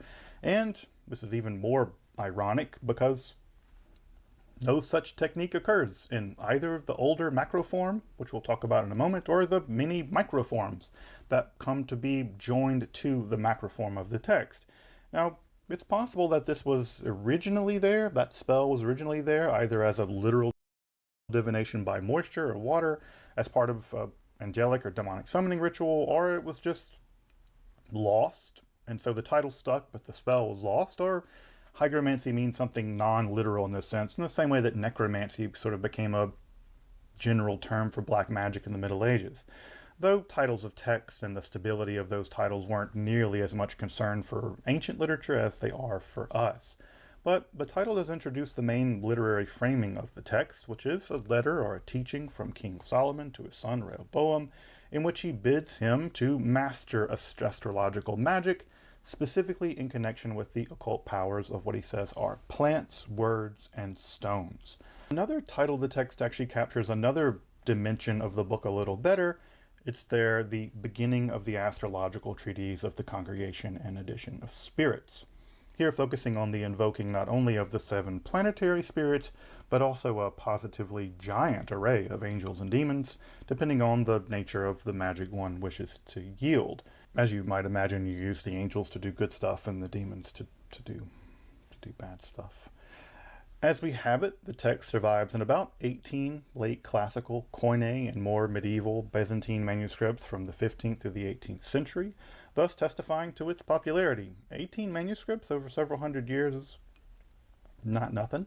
It's typically bundled together with other astrological, medical, divinatory, or otherwise magical texts, especially the Testament of Solomon, as mentioned earlier, which makes sense because the Testament of Solomon is kind of the prologue to all this. It appears to have originally been composed in Koine Greek, probably originally in a highly syncretized, urbanized Jewish or Jewish Christian milieu, sometime in the 5th or the 6th century of the Common Era, although scholars really don't know exactly. The astrological influence may very well point to an earlier, originally Egyptian, perhaps even specifically Alexandrian center of production, although literarily it bears some resemblance to the Horologium of the Testament of Adam. This is a Syriac text of a slightly older period, 2nd to 5th century CE, part of which describes which creatures praise God at every hour and how they do so, along with a pretty detailed early angelology, which actually had a massive impact on Western angelology more generally. In fact, there's a direct line from the Testament of Adam to Pseudo-Dionysius. In fact, the Testament of Adam needs a whole episode on its own. Another possible influence would have been works of elective astrology of that time, especially something like that of, I don't know, Heliodorus, which also allows one to determine which planet rules at a very given hour, whether that planet is good or evil, malefic or neutral, and what kind of actions one should do at a given hour given those astrological conditions. Though while these may be influences, the hygromancy is certainly its own text, it has its own inner logic and its own magical aims. And finally, the text itself seems to be composed of two distinct layers, the planetary angelic demonic system of the conjurations and the occult properties which form the core of the text. We call this the macroform, along with a collection of magical accretionary material. This material varies widely in the manuscript tradition, but includes a wealth of magical instructions, divinatory techniques, ritual attire, weaponry, means of evocations, and of course fun spells for things like necromancy and treasure hunting, all of which, though in various forms, various diverse forms, will go on to become part and parcel of the variable totality of the Solomonic magical tradition. But to see how this is all built up, how it's all put together, it's best to start with the primitive macroform of the hygromancy, and then to see how elements of the microforms, these smaller magical ritual units, are kind of bundled up with it, and how all of this goes into building out the highly diverse, yet not random or just arbitrary world of early Solomonic magic. The macroform of the hygromancy is remarkably logical and pretty well preserved, although not complete, as we'll see, presenting a nearly complete system of compact planetary angelic demonic evocation. Following the introduction, featuring Solomon providing his knowledge to his son Rehoboam, the text then details the days of the week, starting with Sunday, and going through which planet rules every subsequent hour of that day, beginning at dawn. This logically also dictates the kind of actions one should do or one should avoid doing during that hour, including things like holding conversations, when to do business, tackling lawsuits, hobnobbing with the rich and the powerful, doing alchemy, going to battle, learning things, dreams, when to have good dreams, prayers, taking wrath on one's adversaries as one does. This is all typical D&D stuff that we just do all the time here at Esoterica. Of note is that Friday is referred to as the day of preparation, and Saturday is known in the text as the Sabbath, all very Jewish in their denotation. And yet at the same time, Sunday is also called the Lord's Day, which is Christian. And this is all the while invoking kind of quasi-pagan names for planets and their powers. So, yeah, it's magic, so hella syncretism. Next, Solomon lays out the angels and demons, which also track to each hour of each day in a very vast array of angels and demons. Now, some of these angels and demons are pretty well known, Gabriel and Raphael and all the normie angels. Some of them are downright mysterious, and then others show evidence of Italian influence on the Greek, perhaps allowing us to further dial in the geographic location, or at least the development of this text. Of course, you need both angels and demons, depending on what you're going to be doing with them. Again, if you're going to be dealing out weal or woe, wrath on your enemies. Demons. It's finally worth noting that some of the lesser-known demons in this text also appear in the Testament of Solomon. Remember Ornias, the pedophilic demon that started the whole business in the Testament of Solomon? It actually reveals the fact that he's here in this text. It just kind of reveals some early intertextuality with the field of Solomonic magic already in this very early stage of its development. Now, following the long angel-demon array, which varies from manuscript to manuscript, as we should expect, we're then told by Solomon via Rehoboam that we must utter the prayers of the planets at the appropriate hour, obviously, followed by the adjurations to the proper hourly angels and demons as well. The prayers of the planets invoke associations typical of the planets from classical astrology, but they also include a list of secret names for each planet, because of course they do. This is then followed by an adjuration of the angels and demons, followed by the magical symbols, or the characteres of the planets. These are very typical of late classical magic. Each planetary magical symbol is really a kind of talisman, and it has specific instructions for the construction of that talisman, invoking various kinds of inks, including blood of animals, various surfaces to write out these symbols upon, including a range of creatures' flesh, including the flesh of a vulture, along with various other ritual fumigations, including incenses that are specific to each planet. Now, for anyone that studied much in the way of medieval Solomonic magic, this should all start sounding pretty familiar, even the sort of vague necromancy like you find in CLMA 49.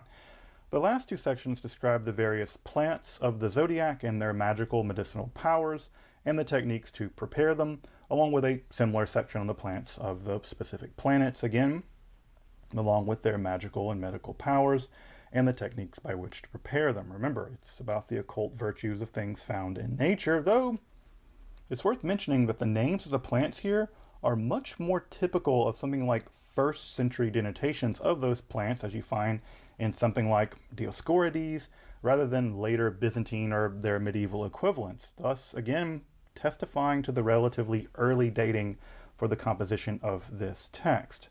All in all, despite lacking a section on the zodiacal and planetary stones, recall that Solomon was to teach Rehoboam about the occult powers of plants, words, and stones. There's no stones here. The text, as I've mentioned, is a quite compact and relatively complete system of astrological evocation, including angelic and demonic conjuration. It includes a whole system of talismanic production and the occult virtues of at least plants, but also remember the planets also have some nomina barber associated with them, so that might be the magical words that he was mentioning. The system looks remarkably like the magical text of the Greek magical papyri, although tighter, more systematic, and compact. As it stands, again, lacking a discussion of the occult virtues of the stones, the macroform of the Hygromancy of Solomon is truly the earliest known text of Solomonic magic and the foundation for what will become a great deal, maybe the majority of the deal, of Western ceremonial magic, Becatrix being accepted here, though it's worth mentioning that among the earliest texts of natural magic in early medieval Western Europe, they would fill precisely that whole gap of the occult properties of stones and gems. I think maybe even to fill the gap of this text at some level. It's amazing how obsessed they are in the early Middle Ages with the occult powers of stones and gems. Now, with the macroform described, that leaves the smaller ritual literary units which came to adhere to the core macroform text for us to discuss, well, now. The development of the microform accretions around the structural core of the hygromancy makes sense for a lot of reasons. The first is simply the logical result of actually asking how one does the techniques of the hygromancy, of the macroform text, and recording the results of those very experiments. Or just suggestions about how to do this in the manuscript tradition. How does one prepare parchment? How does one sanctify the various elements of these texts? How do you make the incense, etc.? It's a forensic question, and those commentaries often get built into these magical texts. Secondly, innovations upon the macroform based on active experiments with it, but also the inheritance and the incorporation of previous forms of magical practice. The hygromancy didn't develop in a vacuum. It's also going to hoover up older magical traditions. For instance, the development of specific magical attire and protective circles was a mainstay in ancient magic, and thus its eventual incorporation into the performance of the evocation of the macroform rituals makes complete sense. It's a totally reasonable accretion. I mean, do you really want to summon a bunch of angels and spirits without a protective circle? Further reasons could also include just interest in specific spells. Who doesn't like love and treasure and divination and invisibility? These are all perennially popular, even now, hence their eventual inclusion. Finally, there's just a whole layer of accretionary material, just sort of rando occult stuff, because, well, while you're at it, add stuff. So you get trapping demons in bottles, you get an evocation of a kind of mountain fairy princess, and of course you get some, good old-fashioned necromancy along that expands even the astrological magic of the macroform, We get an entire lunarium in some of these microforms. I mean, who doesn't like a good lunarium? As you can imagine, the manuscript recension history is varied and diverse, and honestly, its distribution is pretty poorly understood to this day. However, that the material in the microform and the microform, those layers are a bit scattershot, especially the microforms in the textual tradition, shouldn't be at all surprising. These texts were never meant to be polished, systematic treatises in the way that perhaps a philosophical treatise or a poetic text were. They were practical manuals, and as such, they were destined to dramatically change through time, and they were put into practice and revised based on that practice. This isn't the corruption of a once pure text. This is a living text born of ritual practice and revised as a result of precisely those practices. Further, they're often copied in the particular interests or even the religious commitments of a given practitioner. Thus, the edition that one wizard, one goess produces will vary, sometimes dramatically, from another said wizard or goess. All of which is independent of the fact that who knows what manuscript they even had access to begin with. It's not like this is the kind of thing you could just go and get. These were somewhat persecuted manuals of magic. Though all of that is not to say that the distribution pattern is somehow totally random. No, there is a clear Solomonic field of magical theory and practice for which there is a relatively stable distribution of the microform accretions. Thus, a great many manuscripts will contain descriptions for the production and use of things like ritual items, because you need to know how to produce things like richly fit quills or reed pens, richly fit knives, parchment, or how to, obtain the correct blood to write the planetary sigils. Also, unsurprisingly, the use of magic circles is not uncommon in this text. Magical circles are perennially popular going back for millennia. Without a doubt, the most famous object described in these microforms is the Ring of Solomon, known since antiquity. Josephus even describes a Jewish ritual expert driving out a demon before none less than the Emperor Vespasian using a Solomonic ring. The ring appears in about half of the extant manuscripts. Unsurprisingly, who doesn't want a boss Solomonic ring? Even now, interestingly enough, it's first described as being made in virgin wax, covered with virgin parchment, which is written upon with various sets of magical words or nomina barbara, and then worn on the index finger of the right hand. It's a wax ring, first and foremost. Though later texts will have it cast in silver, now with the symbols being carved upon its bezel with the knife of art. Oh yeah, you got to know how to make the knife of art. Later, still versions have the Seal of Solomon taking the form of a simple pentagram or hexagram. The Star of David, by the way, or the Magen David, the Shield of David, doesn't become a symbol associated with Judaism for centuries after the production of the Hydromancy. However, numerous widely ranging so-called Seals of Solomon also develop and are associated with this ring all through this period and all the way till now. One of the earliest examples of those are found in a manuscript containing both the Testament of Solomon and the Hydromancy, along with a boatload of other cool Greek magical texts. That seal from Harley 5596 is rather unlike the seal that survived in any of the Clavicula Salomonis literature generally, or the seals that most folks are familiar with from the Mathers edition of the Key of Solomon. Though, it is one of the earliest attested, so if earlier is more magically, then go early. Now, which one of these is the most authentic? That beats the hell out of me, but this does show the stability of the microforms, at least in one sense. Interest in the Seal of Solomon is early, and it persists into the contemporary period. Yet, the mutability of the tradition, hardly any two seals are actually the same from manuscript to manuscript, and there are at least a dozen set of magical words or nomina barbara and various symbols associated with those that are said to feature on the ring throughout the range of the manuscripts.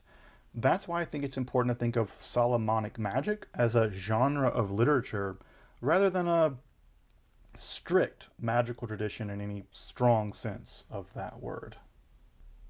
Along with the ring, there are other very popular microforms. The conjuration of the 4 demonic directional quarters, while not part of the primitive macroform, was very clearly popular in the early manuscript history, and it endures into contemporary occult practice, the calling of the 4 watchtowers.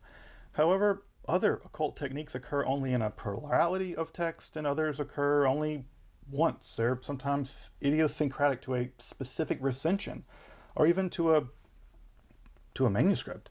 Nevertheless, the general distribution of the macroform and the majority of the microforms do, in a substantial sense, coalesce into a singular, distinctive form of ceremonial evocatory magic founded on astrological timing, employing a range of ceremonial rituals and trappings that are now clearly recognizable as Solomonic magic through and through. Thus, it's probably somewhere in southern Italy, perhaps Sicily, that the hygromancy of Solomon leapt from its origins in Greco-Egyptian Byzantine magic into the Latin world, into the Latin tradition, the world of Western Europe, thus setting the stage for the whole Clavicula Solomonis tradition, or the key. But hear the word, clavicula, sometimes little key, lesser key by the 17th century. Recall that the Greek text often refers to itself as a kleidion, a little key as well. And that little key has come to be both feared and praised in the history of Western occultism, from the manuals of the medieval Inquisition to the novel grimoires of the 21st century. If you want to study a scholarly reconstruction of the macroform of this magical treatise, the earliest primitive version of it, the best place to do that with a brief but helpful introduction is in the volume of Old Testament pseudepigrapha in the edition of Toihano, who also has one of the best academic studies in the development of the Solomonic magical legend, especially its development in the occult world.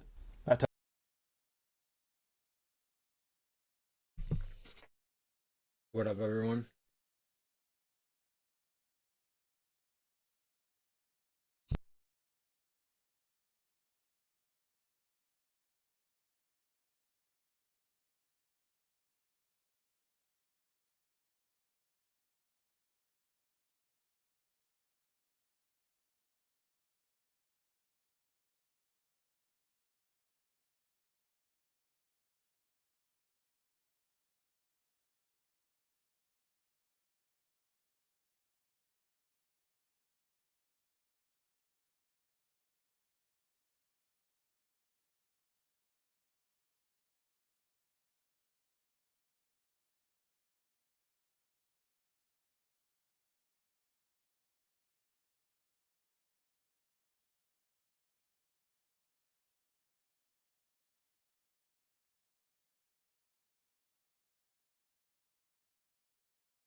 text is Solomon the Esoteric King, published by Brill.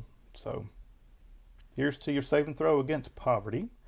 Another truly wonderful edition is by Mathakis, and this text really dives deeply into the manuscript variations, especially of the microform material, with really amazing illustrations, comparative charts, and helpful notes throughout. That's a great foreword by Stephen Skinner as well. It's a fantastic text and well worth looking, especially if you're interested in the practice of this material. Until next time, I'm Dr. Justin Sledge. Thank you for watching Esoterica, where we explore the arcane in history, philosophy, and religion.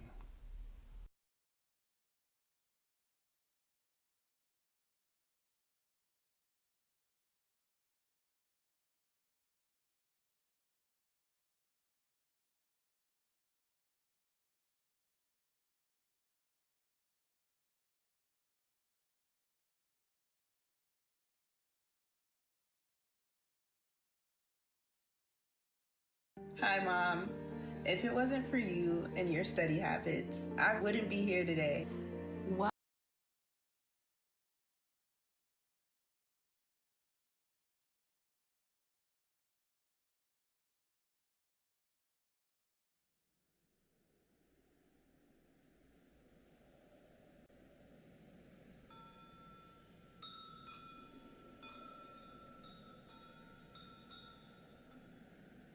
In the year 1625, an Italian nobleman named Pietro della Valle went on a tour of the Middle East. Della Valle was a prolific traveler. He journeyed around Asia, North Africa, and even India.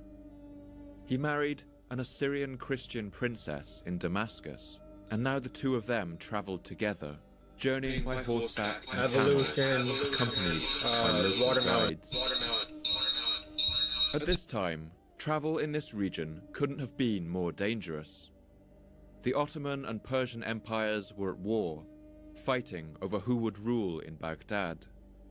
And meanwhile, local bandits took advantage of the chaos to prey on travelers. In those days, lions even roamed in these hills. Due to these various dangers, Della Valle's guides were constantly on edge. It was June the 18th, 1625, when they spotted a distant group of tribesmen on the horizon. Their guides decided that they might be in danger and began to search for a place to hide. In the distance, they spotted the looming mass of a series of enormous ruins, as Della Valle later wrote in his memoirs. Being suspicious of some Arabian vagrants or vagabonds, for more security we removed a mile further and took up our station under a little hill near some ruins of buildings, which we saw from far away. Della Valle's group stayed in those ruins for several nights, while their guides negotiated with the local ruler, asking for safe passage. During the day, under the baking Iraqi sun, Della Valle passed his time by walking among those monumental ruins. Our removal hence being still deferred, I went in the forenoon to take a more diligent view of the ruins of the above said ancient building. What it had been I could not understand, but I had found it to have been built with very good bricks, most of which were stamped with certain unknown letters which appeared very ancient. I observed that they had been cemented together not with lime, but with bitumen or pitch. Della Valle was fascinated by the broken fragments of writing that littered the ground of this ruined place. He explored further and wrote down some of the symbols that he saw again and again, stamped into the stones and pieces of clay brick. Surveying the ruins again, I found on the ground some pieces of black marble, hard and fine, engraven with the same letters as the bricks, which seemed to me to be a kind of seal. Amongst other symbols which I discovered in that short time, two I found in many places. One was like a pyramid, and the other resembled a star of 8 points. Della Valle and his wife didn't know it, but they had stumbled across the ruins of Ur, a city that had formed the center of one of mankind's first civilizations. This society was known as Sumer, and it was where so much of the world we know today first began. Eventually, negotiations with the local leader fell apart, and Della Valle's guides no longer felt safe camped out there in the ruins. They departed in the dead of night and fled to safety across the desert. In Della Valle's bags were a few of the clay tablets that he had found scattered around the ruins of Ur. These would be the first examples ever seen in Europe of a language that had been dead and forgotten for thousands of years.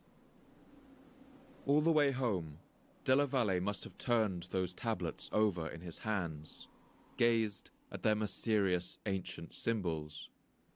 He must have wondered to himself, who had built those enormous mounds of brick and earth, all alone out there in the middle of the desert?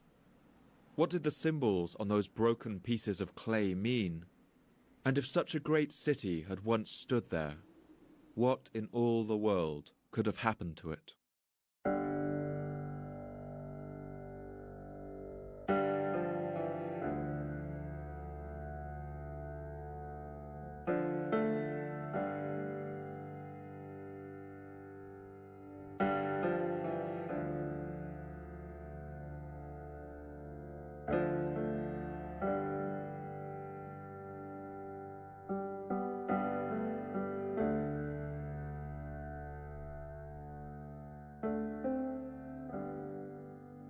My name's Paul Cooper, and you're listening to the Fall of Civilizations podcast. Each episode, I look at a civilization of the past that rose to glory and then collapsed into the ashes of history. I want to ask, what did they have in common? What led to their fall? And what did it feel like to be a person alive at the time who witnessed the end of their world? In this episode, I want to go back to the very beginning and look at a society that is one of the candidates for the first ever technological human civilization. These are the people of Sumer, who we call the Sumerians. I want to show how, over the course of millennia, the Sumerians would build a society that would form the blueprint for all that followed after. I want to show how they rose to invent writing, mathematics, and the wheel, and built the largest cities that humanity had ever seen.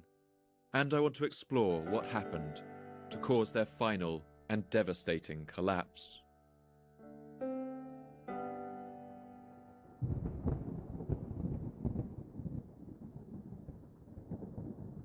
In the highlands of southeastern Turkey, a range of snow-topped limestone peaks rise over 3,000 meters above the flat plains beneath. These are the Taurus Mountains. The mountains of Turkey rise so sharply that rain clouds find it difficult to pass over them. Instead, these clouds pool in their hollows and valleys and give these hills an exceptionally high rate of annual rainfall.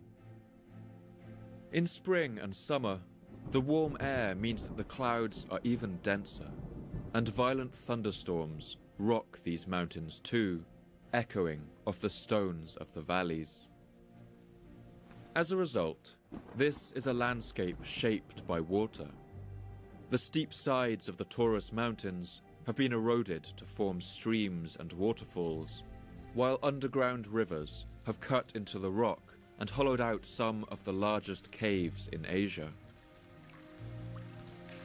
Just as it has shaped the rocks, water has also shaped the beliefs of this region's people.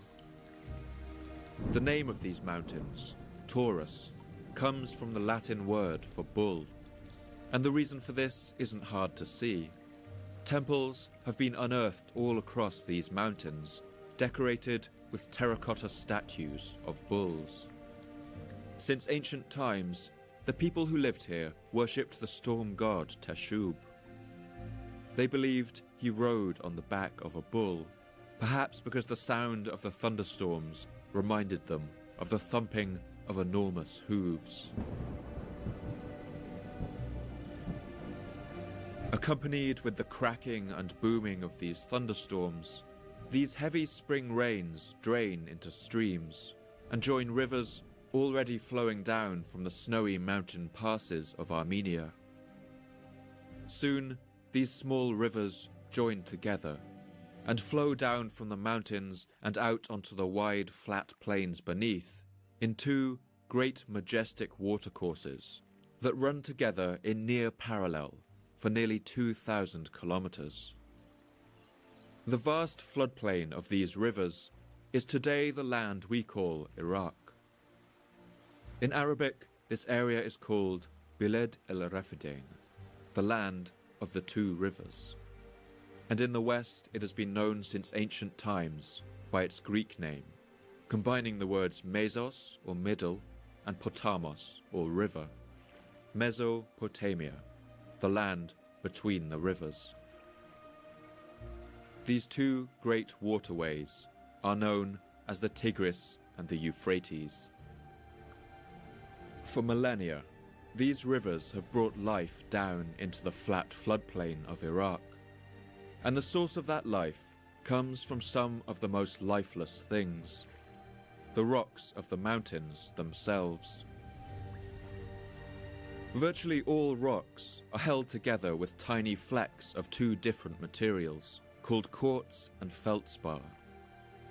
Quartz is a clear, glittering crystal formed from oxygen and silicon, while feldspar is a complex mineral derived from silicon. Together, they make up over 60% of the Earth's crust. And when rivers cut their roots through the mountain gullies and underground streams, their waters wash over the rocks and dissolve their soluble parts. But quartz and feldspar don't dissolve in water, and so these tiny crystals are carried along by the river in a cloud of glittering particles. We call this substance silt.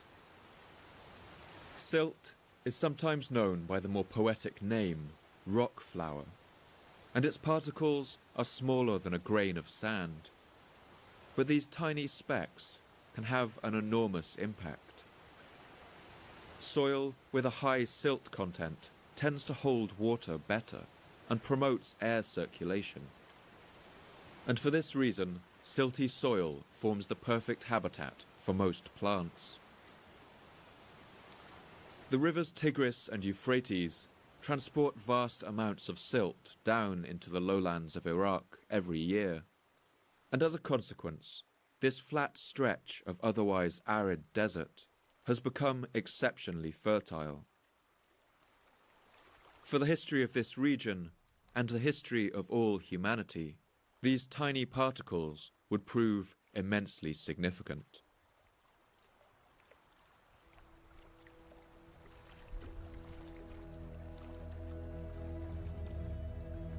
Other than its rich clay soil, the desert plains of southern Iraq are an inhospitable landscape.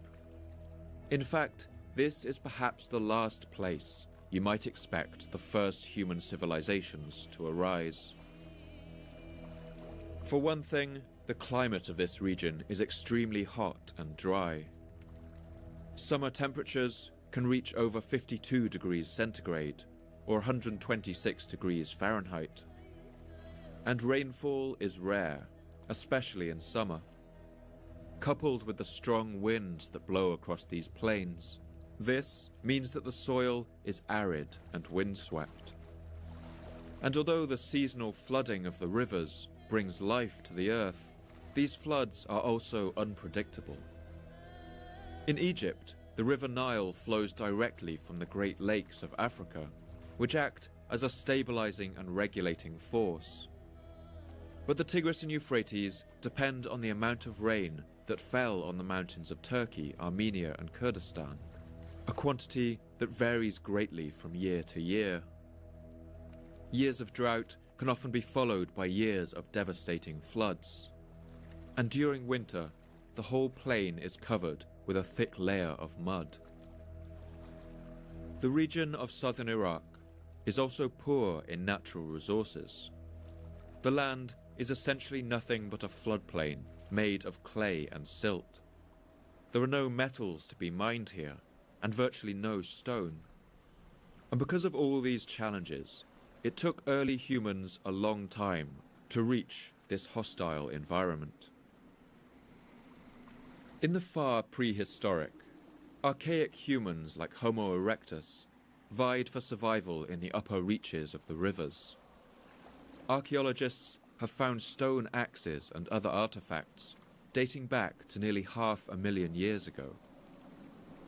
But the riverlands of southern Iraq weren't suitable for this hunter-gatherer lifestyle. But about 13,000 years ago, things began to change. The first nomadic hunter-gatherers began to settle down in permanent villages. These early innovators had noticed something interesting. They saw that when they threw away the discarded seeds of edible plants, that same plant would later sprout out of their rubbish dumps. And this gave them an idea. They realized that if you buried plant seeds in the earth, fed them and watered them, more of the same plants would grow. These were some of the first farmers, and once they found a good patch of land, they quite understandably didn't want to move. They soon built houses nearby, and storehouses to keep food through the winter. They banded together into larger communities in order to divide the labor of farming and to protect their grain should anyone else try to take it. They learned how to take the clay from the ground and shape it into pots. But they were still limited to areas where the rains were plentiful, to the mountains and the foothills. From about the year 6500 BC, these human settlements began to spread. Century by century, millennium by millennium, they worked their way down the courses of the two great rivers and into the inhospitable land of southern Iraq. Who these people were, what language they spoke, and what they called themselves, we have no idea. Today, we call this stretch of several thousand years the Ubayyad period, named quite arbitrarily after the site where their first artifacts were found. As the Ubayyad people moved down the rivers of Iraq, they began to notice other things too. They noticed that date palms grew in some areas of the river, providing them with a rich and delicious source of calories. They soon found out that these too could be cultivated and planted in orchards. And they also noticed that these palms could provide shade for other more fragile plants, allowing them to be grown too beneath the harsh Iraqi sun. And they made another crucial discovery too. They realized that they didn't have to grow their plants only on the banks of the river. With a bit of hard work, they could dig channels that diverted the life-giving water inland. Now they could grow crops just about anywhere, so long as you could dig a canal long enough. And the people of this region would soon become very good at digging canals. Worked properly in this manner, this landscape could be immensely productive.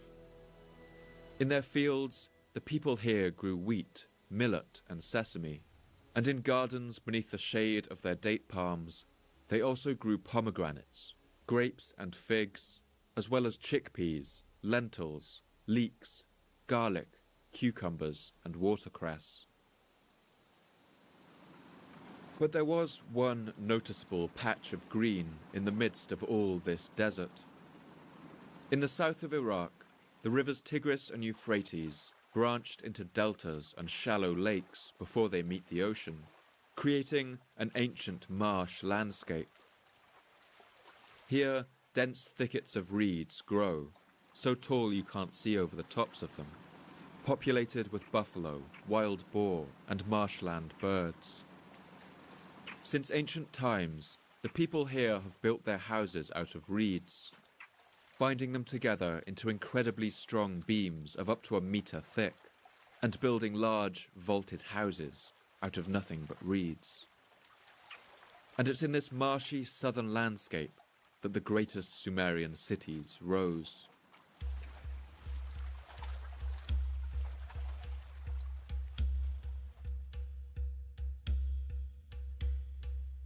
Just as Mesopotamia was watered by two great rivers, its lands were also populated by two great peoples. These were the people of Sumer and the people of Akkad. Over the course of their history, the Sumerians and the Akkadians grew together in such a symbiotic way that it's impossible to tell the story of one without the other. We know a decent amount about the Akkadian people in the north. They spoke a language in the Semitic family, meaning that it's in the same language family as the Aramaic of the Bible, and later Hebrew and Arabic. This language seems to have been indigenous to the region, and it shares grammar and words with many other languages that surrounded it. But the Sumerian people are much more mysterious. In fact, they are such a mystery that they have caused archaeologists to refer to what's called the Sumerian problem. Sumerians spoke what we call a language isolate. That is, it has no relation to any of the languages around it, and it's essentially in a language family all of its own. Sumerian was so alien to the region that early scholars who discovered its first texts didn't believe it could be a real language at all. They thought it must have been a kind of code used to communicate in secret. This alone has led some historians to ask whether the Sumerians may have arrived in southern Iraq from somewhere else. The Sumerian culture centered on the sea coast of Iraq's far south, and so some have suggested that they may have arrived by boat. Some backing for this theory may come in the writings of Roman historian Flavius Josephus, who wrote down a Babylonian legend that he heard in the 1st century AD. It relates the story of a half-man, half-fish called Oannes, who walked out of the sea and taught the people of Mesopotamia the secrets of culture. He brought them the knowledge of letters, sciences, and all kinds of techniques. He also taught them how to found cities, build temples, create laws, and measure plots of land.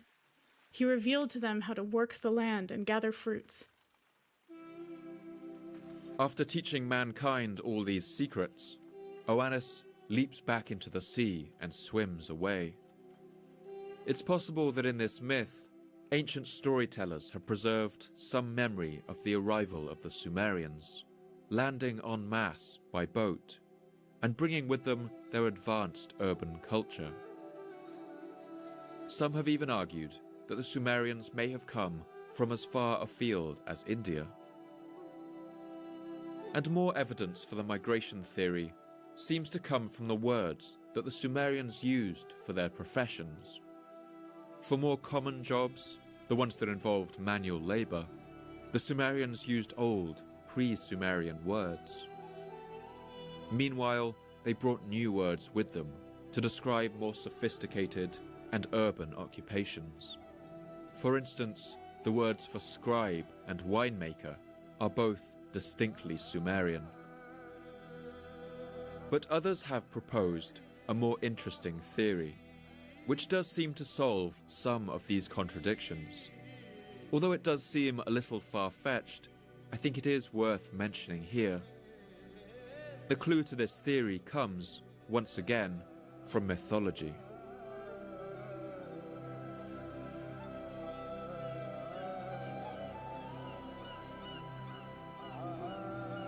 The Sumerian version of history was dominated by a devastating event of apocalyptic proportions.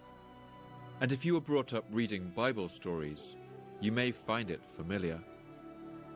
The Sumerians believed that in a time long before, in the time of their most distant ancestors, a great flood had washed over the world. This same story would later pass on into the legends of the Babylonian Empire, and from there to the Hebrew poets who wrote the first books of the Bible. For this reason, the story of the flood is perhaps the oldest continuously told story, and it's in this legend that the clue to the origin of the Sumerians might lie. The story of the flood is so striking that many historians with varying degrees of credibility have tried to come up with some historical event that may have inspired it. And history is actually full of great inundations. When the last ice age ended around 10,000 BC, global temperatures rose between 4 to 7 degrees over a period of about 5,000 years. Up until that point, vast ice sheets had covered the land in the north of the planet, reaching as far south as Berlin. But as temperatures rose, these ice caps melted, and their water poured back into the oceans. Global sea levels rose an average of 2.5 centimeters a year, until by the end, the sea had risen an incredible 120 meters, or enough to completely swallow a 30-story building. Around the world, the sea engulfed vast regions of the coast. The land bridge that had once connected Russia and Alaska was submerged, separating Asia and the Americas forever. Low-lying regions of what is now Europe's North Sea flooded, turning Great Britain into an island. And in the Middle East, the effects were felt just as dramatically. During the low sea levels of the Ice Age, the Tigris and Euphrates had flowed for a further 600 kilometers, joining into a single river and meandering along a stretch of low-lying valley wedged between what is now Iran and Saudi Arabia. This grand river would have met the Indian Ocean around the region of Dubai today. Some historians have argued that Neolithic humans may have made their home in this fertile valley, having journeyed down from the mountains of Iran. But as the glaciers melted, the sea advanced, slowly at first, but with an increasing speed. Over the next 5,000 years, the coastline would have moved an average rate of 120 meters a year. That's over a kilometer every 10 years, or 1 meter every 3 days. If there were humans living in this low-lying region at the time, this event must have been utterly terrifying. The next centuries would see these people driven north by the encroaching waves, which swallowed whole forests and villages. These people would have been pressed into ever denser populations, forced to adapt as they went. They would have been a roving band of refugees, never able to settle anywhere for long before the sea made its next advance.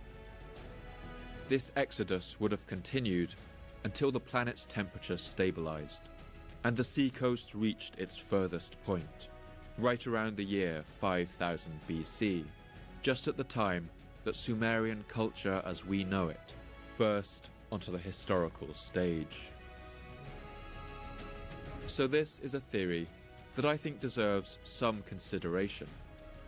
That as the waves of Semitic-speaking farmers moved down the rivers from the mountains to the north, they met another population coming up from the south, a ravaged and devastated people, speaking a language that had evolved independently, and telling tales of a flood that had drowned the whole world.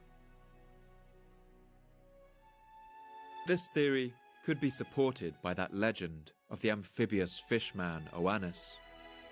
Is it possible that the Sumerians came to southern Iraq not What by up, boat, what up? but actually walking out of a land that was now at the bottom of the sea. Another legend, called the myth of Enki and Ninursag, relates a creation story in which the god Enki creates man in a land called Dilmun. Like the Garden of Eden, Dilmun is an earthly paradise. In Dilmun, the crow does not utter its cry. The lion does not kill. The wolf does not seize the lamb. The wild dog, devourer of kids, is unknown. Dilmun is thought to have been what is now Bahrain, an island in the middle of the Persian Gulf, that body of water that was once a fertile river valley. All we have What's on this everyone subject doing today? is speculation. Drop a comment, like, and until any further subscribe, evidence follow. is found, this will remain just a theory. But as a storyteller, I can't help but be drawn to this colourful explanation. When we try to work out the truth of what happened in this incredibly distant past, we are reminded that history is not a rigid set of dates and facts, but a continuing process of inquiry and debate.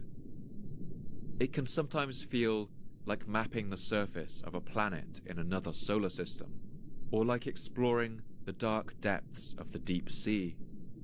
And all we have to work with are the small spots of light that history provides.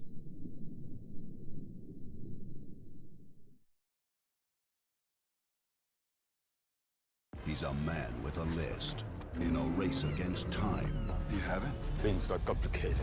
John Krasinski is Shopping. Just shopping. Make every day feel epic in the all-new Hyundai Palisade Hybrid. There is a lot about the job that isn't actually that fun that I have now automated away almost entirely. One of them is Sentry.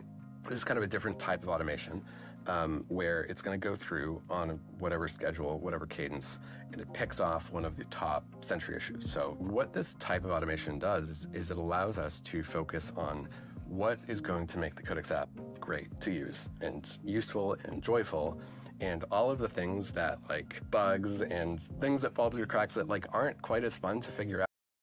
Didn't even notice the ad was going on, my bad.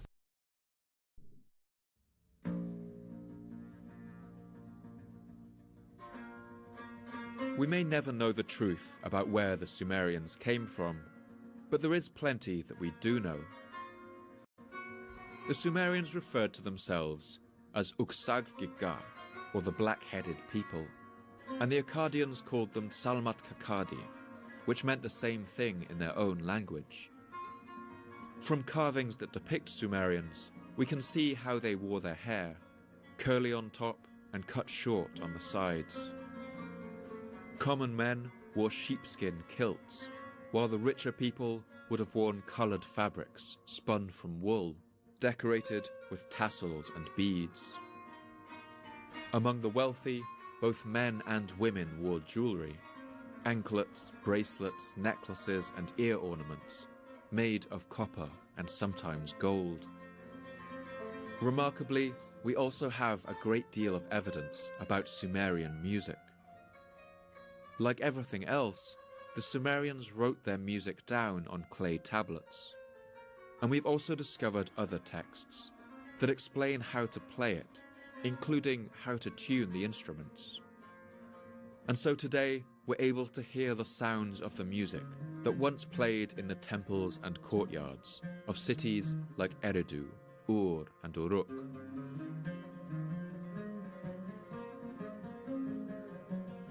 These two great peoples, the Semitic Akkadians and the Sumerians, formed a symbiosis over the next centuries that would see their cultures run in parallel, just like their two great rivers. They shared their successes and advances. They shared the cities that were even now growing to become the largest ever seen. But they also shared their failures. And as a result, their fates became inextricably intertwined.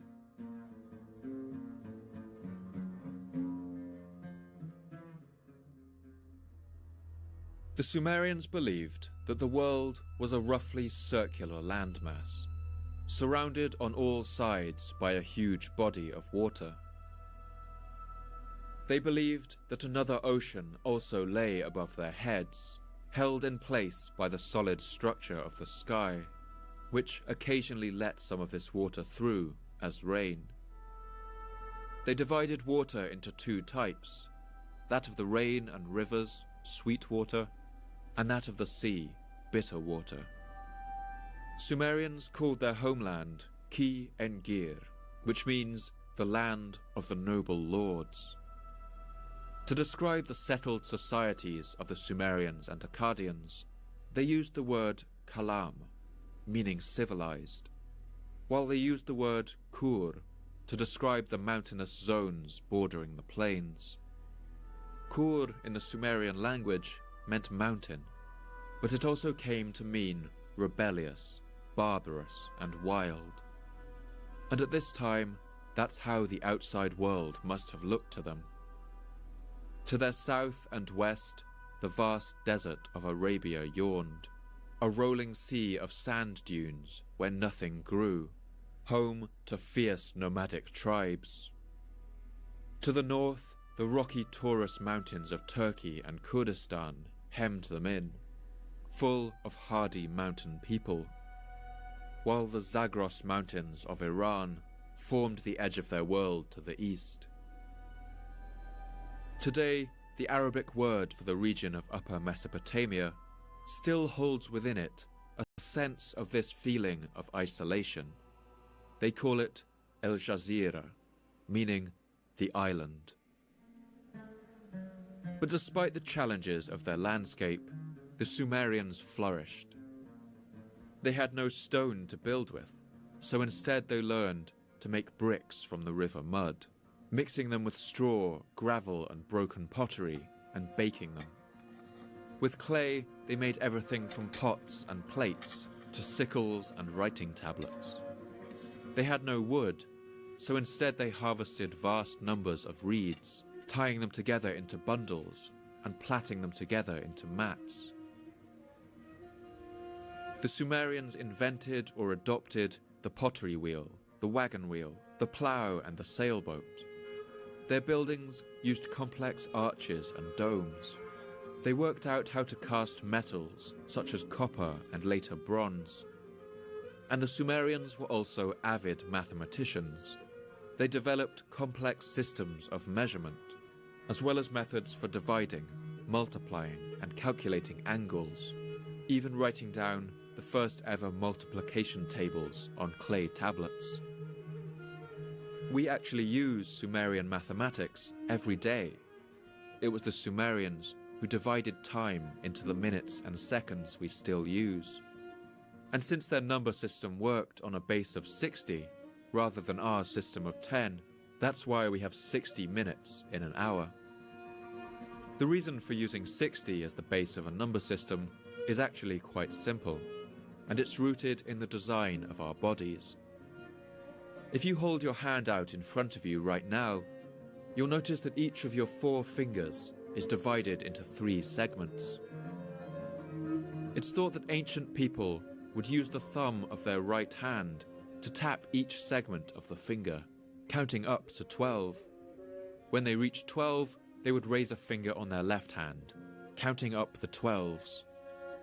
And when you had 5 fingers raised on your left hand, you had 60, and you had to start again. The fact that there were 12 cycles of the moon in each year would have confirmed for the Sumerians that this was the number system intended by the gods. The 360 degrees we still use in angle measurement is another relic of this system. Due to this spark of ingenuity, Sumerian society grew at a slow but steady pace. I'm almost done making all these flyers. They dug vast networks of irrigation canals that extended the agricultural zone around the rivers and also allowed them to transport goods in canal boats. They built dams to regulate the flow of the rivers and ensure that the spring floods came in a more controlled way. In fact, the Sumerian language has a vast array of words to describe the different kinds of canals, reservoirs, dams and lock gates required to control their water. Gradually, the landscape of southern Iraq transformed from dusty salt flats and marshy swamps to a green patchwork of farmland. Many historians have argued that it was the digging of these canals and watercourses that originally led to the greater social organization we see during the Sumerian period. These extensive systems of water technology also began to take huge leaps forward. This first period seems to have been a time of relative peace. There's little evidence of organized warfare or the keeping of professional soldiers in these early cities. Most towns during this period went without walls. One exceptionally ancient Sumerian myth, called the Gifts of Inanna, seems to capture some of the spirit of this period of transition. It describes technology and the refinements of civilization being handed down by Enki, the king of the gods, to his daughter, the goddess Inanna. She later passes them down to the people of Sumer. Holy Inanna received the craft of the carpenter, the craft of the coppersmith, the craft of the scribe, the craft of the smith, the craft of the leather worker, the craft of the builder, the craft of the reed worker. Holy Inanna received wisdom, the shepherd's hut, the knowledge to pile up glowing charcoals, the sheepfold. Enki teaches Inanna about family, the proper laws of inheritance, and the art of good judgment. But he also goes on to give her other gifts, some of which show that the darker side of civilization was already beginning to make itself known. Holy Inanna received deceit and the rebel lands. Holy Inanna received heroism, power, wickedness, the plundering of cities, and the making of lamentations. It may be that the ancient Sumerians already recognized, right at the dawn of settled human society, what the scholar Walter Benjamin would one day write, that there is no record of civilization that is not at the same time a record of barbarism. And it's true that during this period, the Sumerians began practices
begin a sorrowful phase of human history. No idea I had it paused. Among them is the use of slave labor. They captured men and women from the hill countries outside their borders and used their labor to fuel the growth of their own economy. In the last episode, I used the metaphor of the death of stars to talk about the life cycle that empires often pass through. But we might also think about the birth of civilizations in this way. The first stars were born from gas clouds, compacted together under the weight of their own gravity, into a spinning ball of matter. Under enough pressure, the temperature of the star's core increased, and finally, nuclear fusion began. The first stars burst into light. When enough people gather together in one place, that settlement obtains a kind of gravity. It draws other people towards it, and as the size of the settlement increases, so does pressure on its various systems. In some cases, this pressure results in those people being fused together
into more complex forms of organization.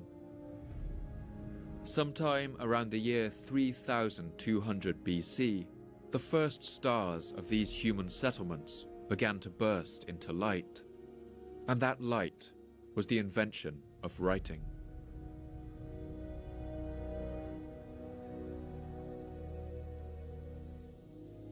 One Sumerian epic poem, called Enmarkar and the Lord of Aratta, gives the first known story about the invention of writing.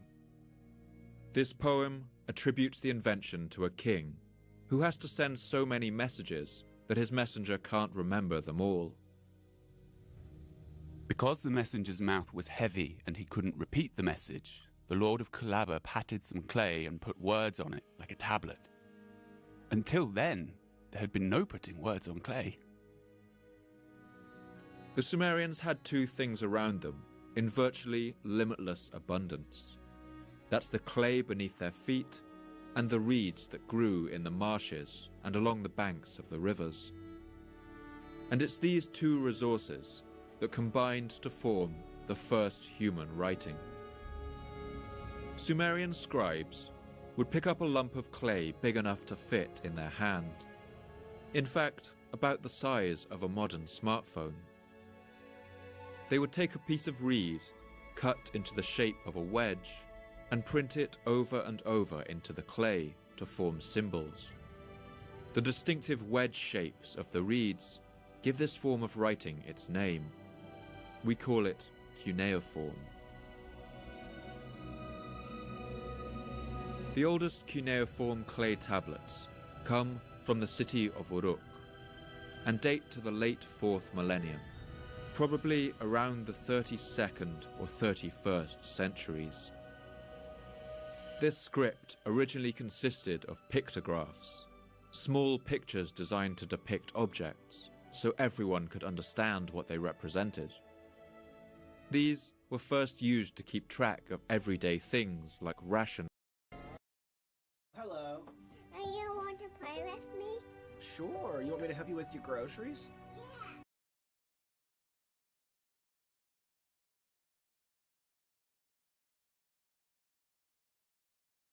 Have you ever closed your eyes in a quiet, dark room, listening to the gentle rhythm of your own breathing, and wondered where the feeling of being you actually comes from? It is a question that sits at the very edge of human understanding, a mystery so deep and so ancient that it has puzzled philosophers, poets, and scientists for as long as we have possessed the ability to look up at the night sky and ask why we are here. We live in a vast, infinite cosmos, a universe governed by strict mathematical laws and silent forces. We can point our telescopes at the darkest patches of the heavens and watch galaxies colliding billions of light years away. We can build enormous machines to smash invisible particles together at nearly the speed of light, revealing the fundamental building blocks of matter. We can explain how gravity holds the stars in their elegant cosmic dance, and how nuclear fusion powers the blazing heart of our sun.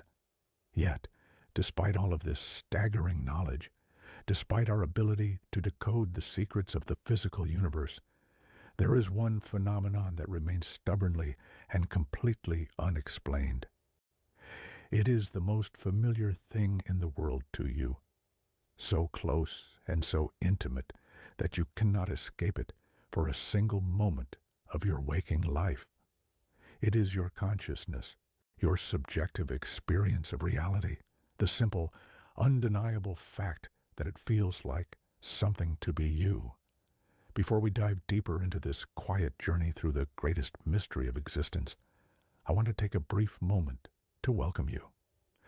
I am Theodore, the researcher, and I am honored to be your guide as we explore the wonders of the cosmos together. I recently noticed that 71% of the wonderful people who watch these videos and join us on these nocturnal adventures are not yet subscribed to the channel. If you find peace, wonder, and a sense of gentle curiosity in these explorations, please consider subscribing. It helps our community grow tremendously, and it ensures that we can continue to take these beautiful journeys into the unknown together. Now, let us return to the quiet mystery of your own mind and the universe that surrounds it. Think about your brain for a moment. It is a physical object, a soft, incredibly complex network of biological tissue resting quietly inside your skull. It contains roughly 86 billion neurons, each one connected to thousands of others, communicating through tiny electrical impulses and chemical signals. We can map these connections. We can measure the electricity. We can watch a thought light up on a functional magnetic resonance imaging scan, blooming like a tiny, silent firework in the dark space of your brain. But here is the paradox, the beautiful, frustrating contradiction that breaks our current understanding of physics. No matter how closely we look at those firing neurons, no matter how detailed our maps of the brain become, we cannot find the experience itself. We can see the electrical signal that represents the color red, but we cannot find the subjective, vibrant, undeniable experience of seeing a red rose. We can trace the chemical pathways of dopamine and serotonin, but we cannot find the warm, comforting feeling of being loved. How does physical matter, a collection of unconscious atoms forged in the ancient hearts of dying stars, suddenly wake up and experience the universe? How does the objective world of particles and fields create the subjective inner world of thoughts, dreams, and emotions? In the scientific community, this is known as the hard problem of consciousness. It is a puzzle so profound that it forces us to question everything we thought we knew about the nature of reality. For centuries, the standard scientific worldview has treated consciousness as a kind of biological accident, a byproduct of complex computation. The assumption has always been that if you put enough unconscious atoms together in the right arrangement, if you build a machine or an organic brain complex enough, consciousness will simply emerge like magic from the dark void of unconscious matter. But as our understanding of physics and neuroscience has grown deeper, this explanation has started to feel increasingly inadequate. It feels like a magic trick, a sleight of hand that ignores the fundamental mystery rather than solving it. You cannot get something from nothing. You cannot get subjective experience out of dead, unfeeling matter, no matter how complex the arrangement might be. This realization has led some of the most brilliant minds in modern physics and philosophy to propose a radical, mind-bending alternative. What if we have been looking at this backwards the entire time? What if consciousness is not an emergent property of complex biology, but rather a fundamental property of the universe itself? What if... Jeep Gladiator is your invitation to start doing more. Tow more, haul more, feel more. Here's to more Jeep things this year. Meet Wegovy Pill, the first FDA-approved GLP-1 weight loss pill. Lose weight and keep it off with the new once-daily pill from Wegovy. People taking Wegovy Pill lost over 30 pounds, and some lost over 47 pounds. Proven results in a little pill. Don't take if you or your family had MTC, MEN2, or if allergic to it. Tell your provider if you plan to have surgery or a procedure, are breastfeeding, pregnant, or plan to be. Stop taking and get medical help right away if you get a lump or swelling in your neck, severe stomach pain, or a serious allergic reaction. Serious side effects may include pancreas inflammation and gallbladder or severe stomach problems. Wegovy may cause low blood sugar in people with diabetes, especially if you take medicines for it. Call your prescriber if you experience vision changes or heart racing at rest. Side effects of nausea, vomiting, and diarrhea can lead to dehydration. What if consciousness is woven into the very fabric of space and time, just like gravity, just like electromagnetism, just like mass? To understand this radical shift in perspective, we have to talk about how physicists understand the building blocks of reality. In the standard model of particle physics, there are fundamental particles and forces that make up everything in the cosmos. Quarks, electrons, photons, neutrinos. For a long time, physicists struggled to understand why these particles had mass. What gave matter its weight, its substance? The answer came in the form of a theoretical field that permeates all of space, an invisible ocean of energy that interacts with particles as they move through it. This was the Higgs field, and its associated particle, the Higgs boson, was famously nicknamed the God particle. The discovery of the God particle proved that mass is not just an intrinsic property of a particle acting alone. It is the result of an interaction with a fundamental field that exists everywhere, from the empty void of deep space to the dense core of a neutron star. Now, imagine if consciousness works in a similar way. This is the theory that is quietly breaking everything we thought we knew about physics. What if there is a fundamental field of consciousness, a primordial awareness that exists everywhere in the universe? What if your brain is not generating consciousness, but rather receiving it, tuning into it like a radio receiver tuning into a signal? In this view, the 86 billion neurons in your head are not creating the spark of awareness from nothing.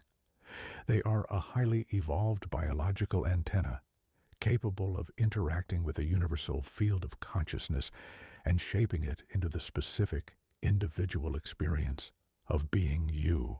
This idea might sound like mysticism or science fiction, but it has roots in a philosophical tradition known as panpsychism, and it is gaining serious traction among modern theoretical physicists and neuroscientists.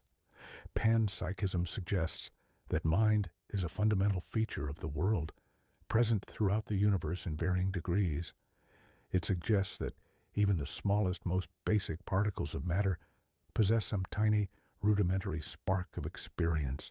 An electron might not have thoughts or emotions. It might not wonder about its place in the cosmos, but it might possess some unimaginably simple form of what it feels like to exist. When countless particles come together in the incredibly complex architecture of a human brain, those tiny sparks of awareness combine, integrating into the rich, vivid, continuous stream of consciousness that you are experiencing right now as you listen to these words. Think about what this means for your place in the universe. If consciousness is a fundamental property of reality, a kind of cosmic God particle or field, then you are not an isolated, lonely observer trapped inside your skull, separated from the cold, unfeeling void of space. You are an expression of the universe itself. The vast, infinite cosmos is not just a collection of dead rocks and burning gas. It is a universe that possesses the capacity for awareness. As the great astronomer Carl Sagan so beautifully observed, we are a way for the cosmos to know itself. When you look up at the night sky and feel a sense of profound awe and wonder, that is not